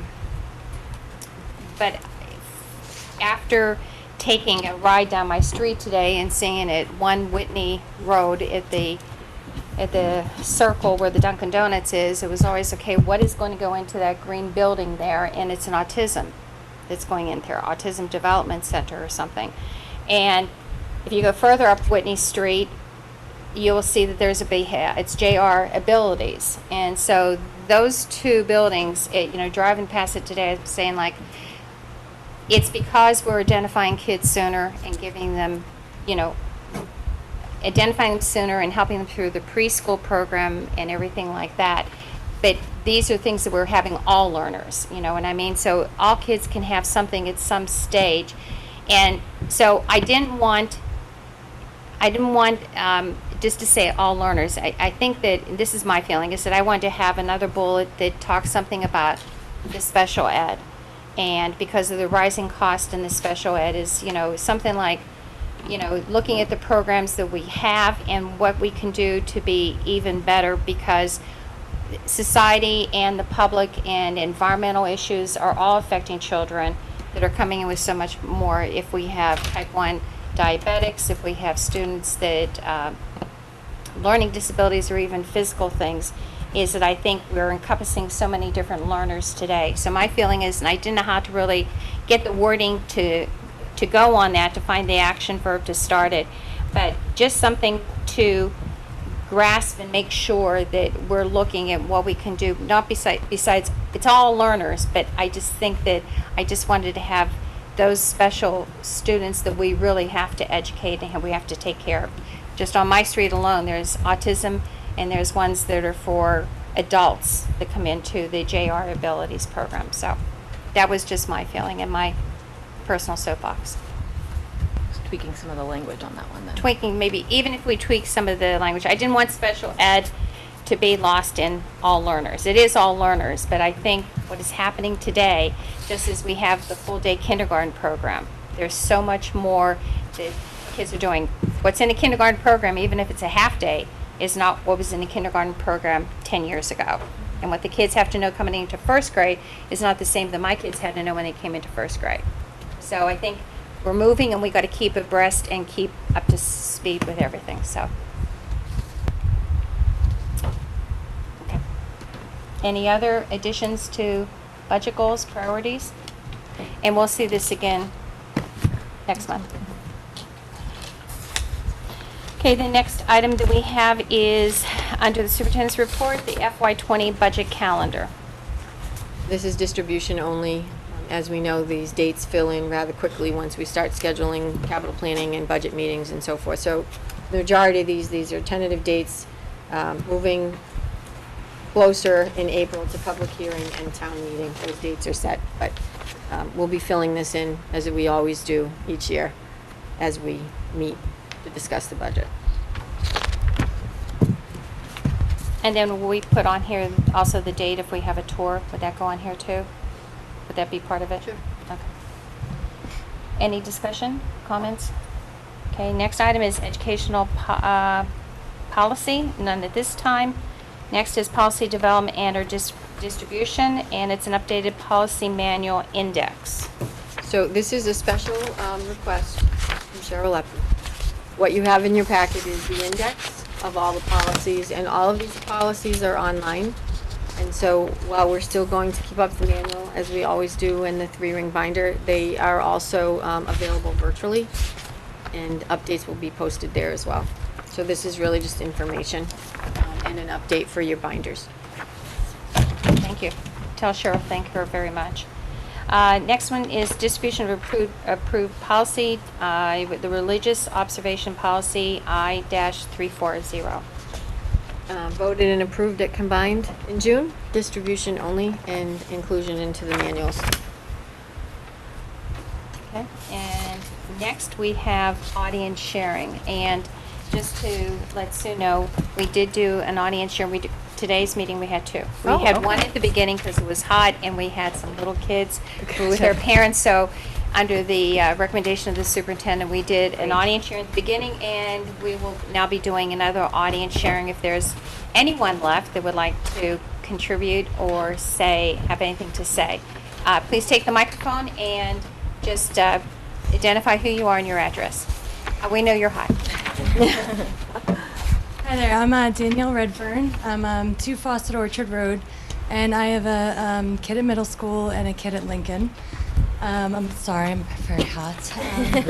So I am here mostly because of the bus route situation, but I said if I'm going to spend my time here, I'm going to write down everything that I have been frustrated about over the last year and that I've heard on social media. So I do have to give you a little bit of background. The reason that I was affected by the bus was because we moved in town in December. We moved from Crawford Street up to Fawcett Orchard. I called the superintendent's office for 2 months to try to get the bus route changed. It was the same school. It was a different bus. The bus already went up there. It took 2 months of phone calls, and it still never got changed. So the first day that we were up there, I waited outside. I waited outside. I talked to the bus drivers, and they said, you know what, it's never going to get changed, from the bus driver's mouth. And so we'll just pick up your kids here, and you don't even have to worry about it. And I heard about it also from a teacher that's at Lincoln Street who also lives in my neighborhood. It took her 4 months to get her kid assigned to the bus. So I know that this is an ongoing problem. But I also know that the 2 systems at the schools were updated with our addresses because we checked, we called, that was updated within a day. So if those addresses were used, and I know the middle school address was used for the new bus route because Jackson got on, the one at Lincoln Street was not. So I know how it happened, right? I think that you guys used the old addresses from before, maybe a year or 2 ago, and that's how the problem started with me. So he got on the bus the first day, elementary school kid, got to school fine because it was the bus that he had always been driving or riding. And when he got to school and the bus route came out for the afternoon, they said, you're on bus 11, and he said, no, I'm on bus 1. And I'm not here to, beat up. I'm here, like I met with Jen to really fix the process, right? Like, I'm not here to tell you how to do a job. I don't want anybody walking in and telling me how to do my job. I am here to fix the process. And so the process was broken when he voiced his concern that it was the wrong bus. They double-checked the bus list against the bus list, and there's no validation if you're looking at the same list. And they put him on the wrong bus. So when he got on the bus, he rode that bus route, and then luckily that bus driver was his old bus driver and actually drove him home across town, which probably wasn't the process, but I am very happy she didn't follow the process. Because if she had followed the process, she would have dropped him off at his old address on Crawford Street, and he would have walked 1.5 miles up Crawford Street to his friend's house, because that's what he's supposed to do. He's supposed to find somebody to help him. Crawford Street, if you don't live in town, is winding. It is no line. It is 30 miles an hour, and nobody has ever done 30 miles an hour. And even adults don't walk on it. And so he would have been on that street. So as I met with Jen, we were very lucky. I did hear, and I don't know if this is true, but that there were 35 other kids that were put on the wrong bus just at Lincoln Street alone. So I was a little frustrated when you guys went around talking about the impact on the schools and not mentioning the kids that got on the wrong bus in the afternoon. That is a big impact, and I don't know if any of them were dropped off in the wrong place, but that is a huge safety concern, you know, in the community. So that's the first thing. I would really like to fix the bus routes. I feel terrible for the woman that was here before, because then I wanted to tell her maybe you don't want a kid on the bus if they're going to get dropped off at the wrong spot. So please fix the bus routes. If you would like, you know, parent involvement, I'm more than happy to help you figure out how to do the bus routes. You know, I think it's a fairly easy process of taking bus routes that are successful, adding in, you know, validations against the current addresses, adding in new kids, driving the route. That's a huge thing. Asking the drivers. I asked the driver that morning if they had input into the routes, and they said no. Both of them said no. So, you know, there are a lot of validations that can be put into place to make sure that our bus routes are safe. And to have a 7-year-old in an elementary school walking 0.2 miles in roads like this in New England is not safe. So please use the state recommendations as the absolute minimum, and maybe just for the older kids. It should really be that you get picked up at your driveway. If there's consolidation opportunities within maybe 3 driveways or a dead end, then, you know, look at those. But really, most of our kids should be picked up at the driveways in New England. So I'll move on. That was the first reason I was here. But, you know, as a parent, I really would like to give some feedback about some of the action plans that I'd like to see. The first one would be the communication at the middle school. We moved to Northborough for the school system, so we have always been very, very happy with the level of education, especially with Lincoln Street. I mean, it is stellar. And I'm not just saying that because my kid is in Mr. Olsen's class. Like, I have always felt like that. But the communication at the middle school could be improved as far as information to the parents about where to find information, getting us onto the iPass or Edline or whatever it is early. There are a lot of communication improvements that could be made, and I'd be happy to, you know, sit down and talk about some of those with you. Classroom sizes. I would love to see an action plan on how to get back to our neighborhood school system, because it is a huge impact with people moving into certain areas of town, like for instance Lincoln Street's stellar, and then being told that they can't get there, right? And so for instance, we have a friend in town who her brother moved here, moved specifically near her because he works. He wanted to drop his kids off at 7 a.m. at her house to take the bus with her kids. And they could not because the school system was full, and now they're being bused across town. And that is a huge impact on people moving in. It is a huge impact because the schools start at different times. And it is a huge impact the first day of school when we have our neighbor sitting outside, but he's going to Peasley and we're going to Lincoln, and the communication from the superintendent's office is everybody wait outside on the first day of school, and the bus comes by and almost picks up the Peasley person to go to Lincoln. So there are a lot of impacts on the community when you don't have the neighborhood school systems, and that's just one example. There's many. And we are a neighborhood school system, and we want to be a neighborhood school system, and we want an action plan on how to get back to a neighborhood school system. The next one is, you know, and I learned a lot tonight about the things that you guys deal with, so I sympathize. But the mold mitigation is, I think, one example of things that could be done during the summer to, you know, get ready for the first day of school. So I know I get my vacation time out of the way, I get my school supplies bought. I would like maybe air quality testing to be included in the school system checklist over the summer. It should not be a teacher identifying mold.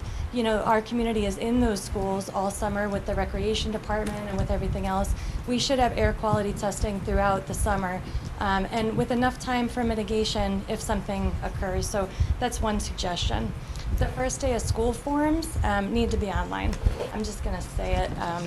I'm sick of filling them out. And then district communication as well. So for instance, this meeting, I couldn't find any description about what the meeting was, who attends it, what the forum is. I found the agenda, so thank you.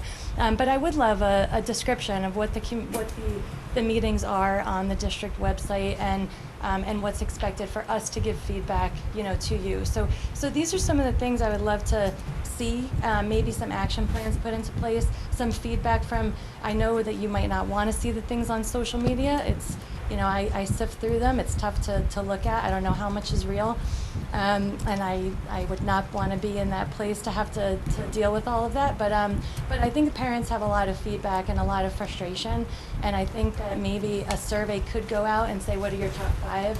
And then have some action plans to address it. Because these things, do bother us. I just started a new job and I had to take time out, but it's important to me. And I volunteer my time if you need anything for any of those action plans or anything else. And I know some of the other people, I know Dave Roman has contacted you about our neighborhood and he's volunteered. So I know that there are people out there that want to help. So thank you and I appreciate your time.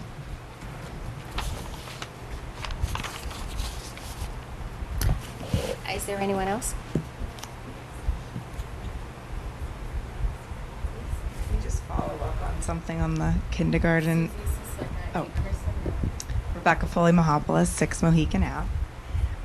We recently hosted a community forum last week, and we brought in the Boston-based nonprofit organization Strategies for Children, who works on ensuring all early education, or all children have high access to high quality early education. And it was a really well attended event with a lot of parents from the community members, and we had a few school committee members in the audience as well. They presented their statistics and findings on how full day kindergarten would benefit students in the community. We have actually used a lot of their statistics in presentations that have been given in the past year, and they. For the presentation to you guys, the maps have changed because there's more schools that have kindergarten, right? We have updated information. Right. Updated information, and it delves deeper. So they offered at the end of this forum that they would be willing to come speak at the school committee meeting if that would ever be an option, as well as a Board of Selectmen meeting. So we just wanted to let you all know that that offer is out there by Strategies for Children. I believe they did this in Marshfield about a year ago, and they'd be willing to do the same in Northborough. So I just wanted to extend I'm kind of the conduit. I'm extending their offer to the school committee. We would like the updated presentation with all the updated information to get to you guys so you can see it. And when you were talking about the building tours with the selectmen and doing a joint tour, and it would be great for you guys to all tour together and see the state of the schools. I mean, it would be good if we could even schedule a night for the school committee and the Board of Selectmen, because it would, Right. And everyone gets the facts and statistics at once. So thank you. We just wanted to follow. Thank you. Thank you. And what I'll do, because I was at that meeting, I have the flyer and the postcard. So I will hand it over to the chair so that Okay. she can work with the superintendent, okay? So Yes. because I just see there's contact information at the bottom. Yes. And do you want me to somehow email the presentation to the school? Did everyone? Go. Because we could email Go that through the to chair. Susan, and then that could be distributed. Email NSC at nsborough.k12.ma.us. So it's on the website under school committees, and that's the Okay. email for the school committee. Yes, we will do that. Thank you. Oh, here's the article. Any other audience sharing? Mrs. Rutan? Leslie Rutan, Board of Selectmen. That's a great idea. And again, I just want to emphasize that if there is something that you think the Board of Selectmen could be involved in, please let us know. I think it is great if we can work as more of a team. But the other thing I wanted to reemphasize was the annual tour, speaking of which, of the facilities, because with the schools being at least 60% of the municipal budget typically, it's important for the members of our board and the financial boards to see the schools when they can. I think given the opportunity, we should all be kind of getting in there when we can, because we have a financial trend monitoring meeting coming up in December. There are a lot of different things that come up with the budgets, and I think the more members of our boards that can see the schools, the better. So I just wanted to put in a plug for that. So if that can be scheduled, that'd be wonderful. Thank you. And we enjoy having your presence at the meeting here tonight. I'm thinking as much as at your meetings, because I know we have a liaison to the selectmen, it's usually the chairperson. So I know it's a good communication tool to attend these different things and see what's going on. Thank you. Thank you. Thank you for attending. Hi, I'm Vaspi Prinz. I have 2 children at Lincoln Street School. I don't want to beat a dead horse, but I want to talk about the bus situation as well. I will say I got great responses from Greg and Nancy as soon as I emailed them, and our bus driver has been amazing. But what I've noticed is there's really no communication. I don't know if it's with the bus company and the drivers or the schools and the drivers. Every morning my bus driver says, I haven't gotten an updated route, I'm so sorry. I live on Fisher Street and my bus stop changed from my driveway. I have a really long driveway to the corner of Fisher and Crawford, which if anyone has driven there, there's nowhere to wait over there. There's a street, a big rock, and someone's driveway. There's no sidewalks. Like Danielle said, cars are driving faster than 30 miles an hour. It's just not safe. But I did it with my kids for the first 3 days. And then yesterday, our bus driver was so wonderful. She said, you know what? I don't care if I get fired. I am not going to do this again. And she told her bus company, you can fire me if you want, but I'm going to do what route I did last year because that's what worked. So she still hasn't heard nothing from her bus company on updated routes, adding my address back onto the list. Right now, we're on the right-hand side, which I don't know what that really is doing, nothing. But there needs to be more communication with the bus drivers. And I feel like the routes, at least for our bus, worked last year, so maybe going back to revisiting last year's routes and seeing what can be tweaked or added. And the other is on school safety. I would love to see more discussion on seeing if we can close our schools during voting day or doing professional development. I went to go vote yesterday at Lincoln Street School, probably around 10:30-ish. And I've always heard, oh, now that Lincoln Street School is remodeled, it's the safest school to go vote at because there's no access to the children, there's a locked door, but we have 3 other schools that voting is going on. What about the other students that are not safe, or teachers, administration, everyone? But while I was there yesterday voting, this locked door, there was 2 students. One was holding that door open while the other student was filling up her water bottle. There was no teacher around, nobody there. It would have been very easy for someone to go in through that locked door and access the art room, the kids, anyone, this whole school.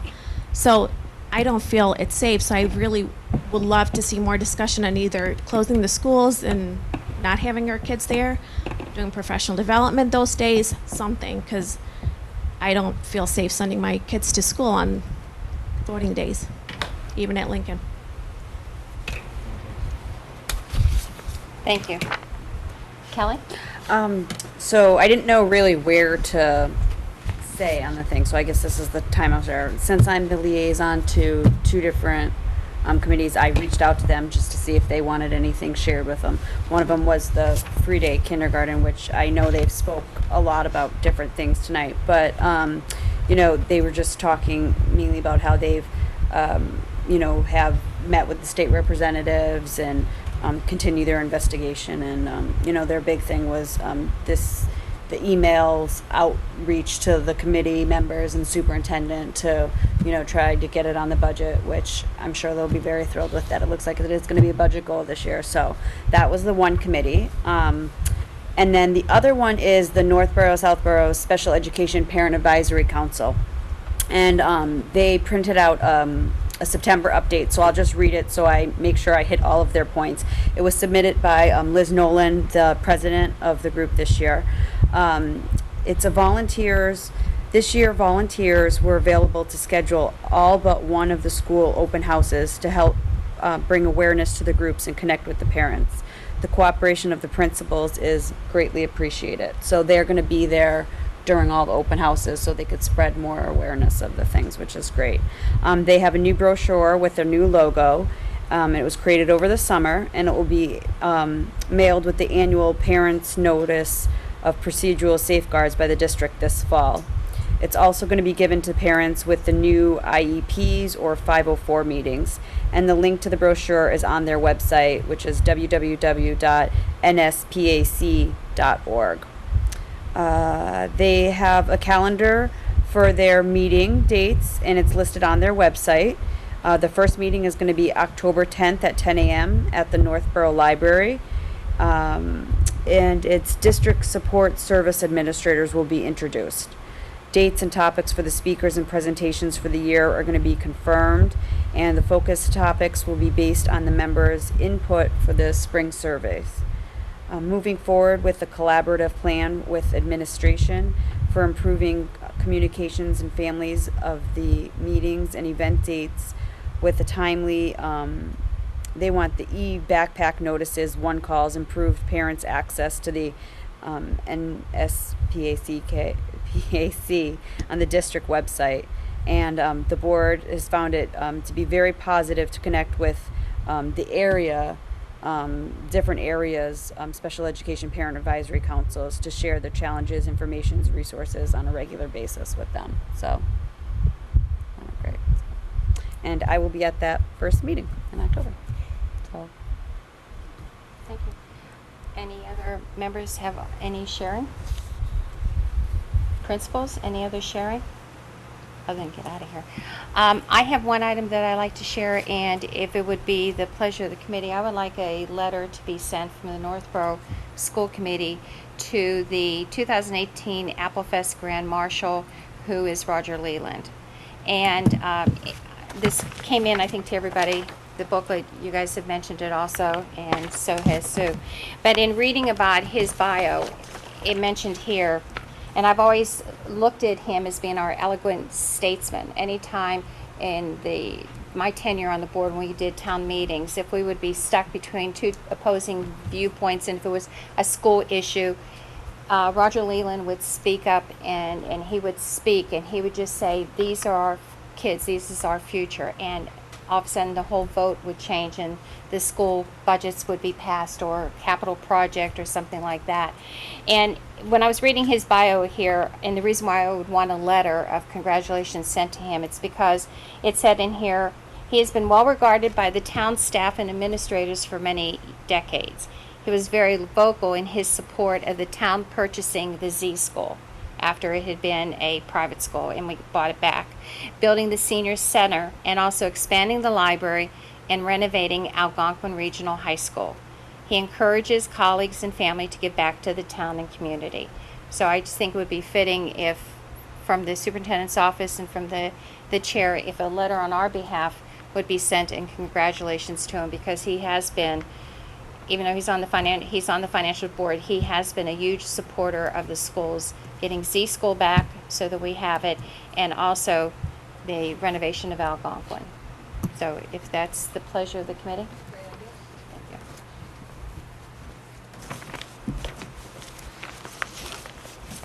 you. Any other sharing? Administration?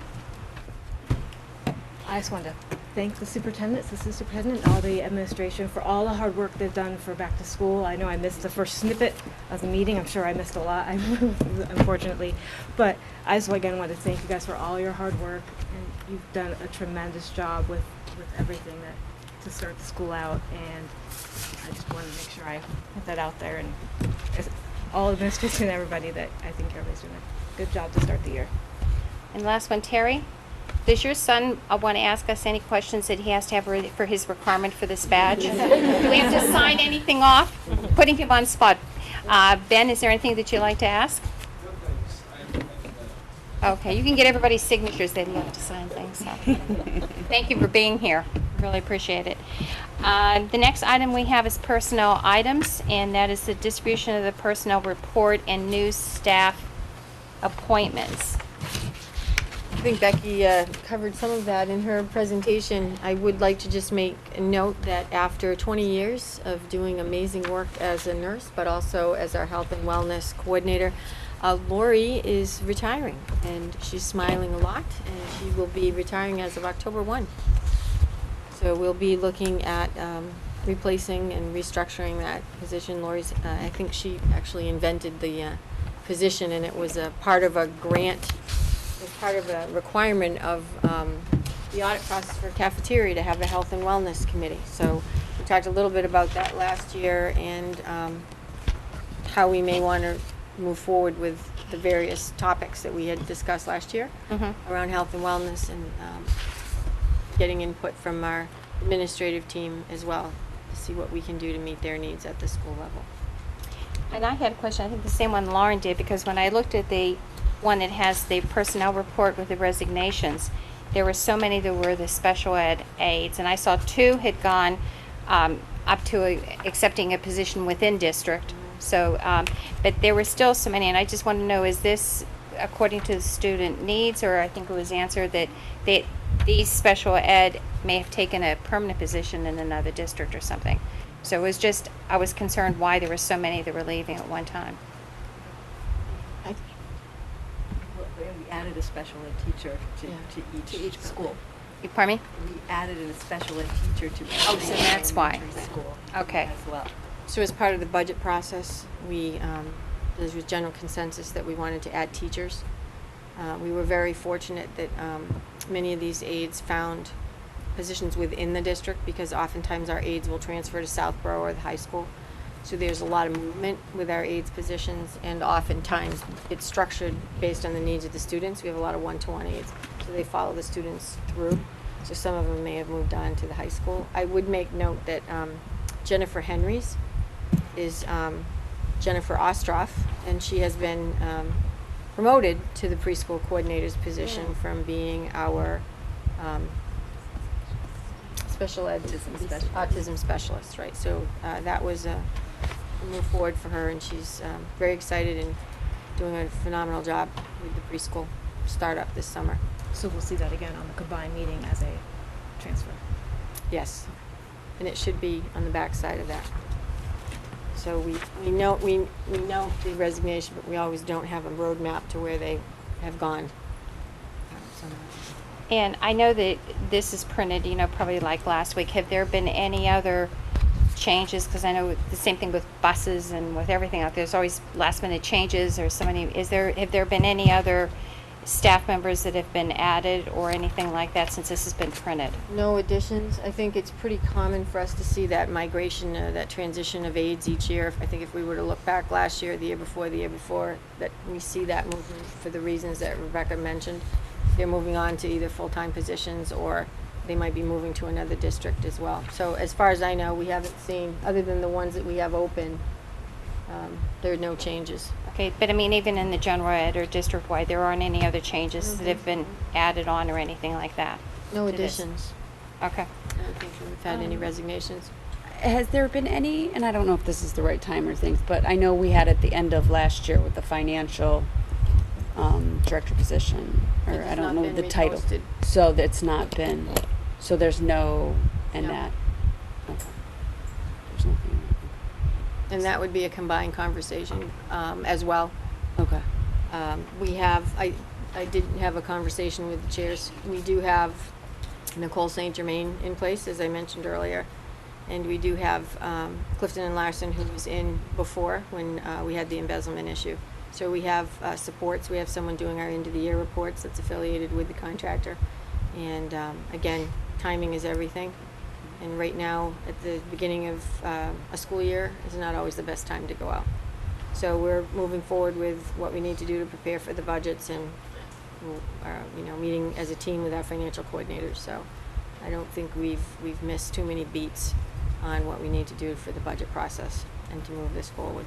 So will there be more discussion at the combined meeting on that? I mean, what do we do one posting for the business director? It was assistant superintendent. We tried it both ways. We posted as an assistant superintendent and as a business director, trying to see what the market would bring. It didn't really make a difference in terms of the applications. And so at this point, my recommendation would not be to post for another month or so. Okay. At this point. But we can certainly add it to the agenda in September 26th. Okay. right, and any other questions from board members? Communications that are in the packet. We have the Apple Fest for 2018, and usually the school committee, along with the superintendent and I think assistant superintendent, usually march in the parade. We have for those new members, we have a banner that was donated from John Foraker years ago, and we usually get some students in to hold the banner and for the school committee. And do you guys meet? We meet at Lincoln Street for the parade on Sunday. Yep. Usually in the road. In the road? Somewhere. I know sometimes it's been even at the top of, coming up on the way. So anybody who wants to, a school committee member, to join in? Last couple of years, we've been wearing red shirts and khaki pants. Can I make a suggestion? I'm Yeah. sorry. In the past, we used to have school committee lead all the schools, and last year we were all really separated. So I think it's nice when the school committee leads all the schools and we're all one big unit, if we can do that. How was it last year? We were just all throughout the whole parade, spread out. Do we get a say in that, or is that the parade? We can usually placed, but we can certainly make a request to them. Would they be made through your office, or do you want one of us to call? We can ask Michelle Gillespie. I think she would be the one that would do that. Okay. Through your office then? We can, yeah, sure. Reach out to Michelle. We will be happy to move because usually there's a car right in front of the Do you Milliken. want me to call her? I can give her a call. Great. If you want, because you're talking about all the schools. Yeah, it's just a nice showing, I think. Yeah. Community. We're usually behind the car, so the students who are carrying the flag behind the selectmen, behind the car, and all they're getting is we're exhaust height sometimes, so all they're getting is exhaust as we're walking, so. It would work well for me because I've got multiple tasks with schools and school committees, and PTOs and kids. That works for me. But it is Apple Fest that places us there, and it's usually behind the Board of Selectmen, but we can certainly request a movement. And then from the chair, red t-shirts and khaki. That's what we've been doing. Okay. And Christine, you do have the banner, right? I hope so. I think it probably needs some new ribbon tails added to it, but yeah, I think it's in the office. I'll check tomorrow. Let me know if you know. I know John Fraker. I think he's no longer there, but I saw there was another place that did the banner. So if we need ribbon, maybe I can go down there and see if we can get it donated. Comes out once a year. Once a year. Then we have our back to school newsletter communications in your packet. I think you'll see the postcard too. Cheryl did an incredible job again, bringing us into the 21st century with the back to school. And we had distributed those before at the town, at the different town halls and places throughout the community. So that's a barcode and they can have complete access to that. Went out via Constant Contact again. So it allows it to be a little bit more refreshed on a regular basis. Okay, It's the second year we've done that. It's a nice reminder. And we have then the next item is distribution of the 2018-19 school committee meeting dates. And I think there's no changes for October, correct? Correct. Okay. And then we have distribution of the MASC-MASS joint conference information. So I think that Cheryl Lepre had sent something out to the members for early registration if they were going to be attending. And if you want to be attending, I guess contact Cheryl Lepre. Is that correct on that? And future agenda items for October, we have on the back, mine's on the back, but is presentation by the Northborough Education Foundation, school improvement plans and PTO presentation. So we'll be doing the same as we did last year. If Northborough Middle School does the PTO, you also do your school council. Okay. And I think it's Milliken next month, right? Is there a plan of order, or do we? We haven't sat down to develop that plan. We know Michelle. Update. Yeah. So you're going to do it in October. Yeah. So that one's set, and then the other ones aren't determined yet. So you're in October. Okay. maybe just something that I would like to have, because I have so much time, is an outline of when the school councils are going to be meeting and when you meet. Because, I mean, I was on the first one before I got on school committee for the Melican Middle School. And, you know, school councils are very important with helping to develop the budget and also reviewing it and also doing the school improvement plans with the goals. So sometimes I may just like to get back in touch with education a little bit and just see what's going on. So if through the superintendent's office, if I'd be willing, I mean, if I would be okay to attend, I like to attend some of the school council meetings. Not every one, but just every once in a while, just, okay? So I like to have, if possible, to have a calendar of when they're going to be, or what days, if you know. I second that idea. I You like that too? Yeah, honestly, I didn't even know there were school councils. I didn't know there were. I had no idea that each individual school had different councils and meetings and all that stuff. I had no Well, idea. starting in October, you'll have the presentation from the school council co-chairs along with Michelle, and they'll give their whole report and, you know, go over their goals and updates on what they're doing. And so it's nice to see what they're doing, you know, because that's something from the Ed Reform Act of 1993 to have the school councils, school leadership. So, okay, and any other future items? Okay, I have one more. Rona was talking about, not Rona, Marie was talking about, about the coordinated program review. And since, how long did that take? Is that done by the state? It was done, yes, they audit us, but we have to provide information over, it was about 2-year time frame. So we ended in June.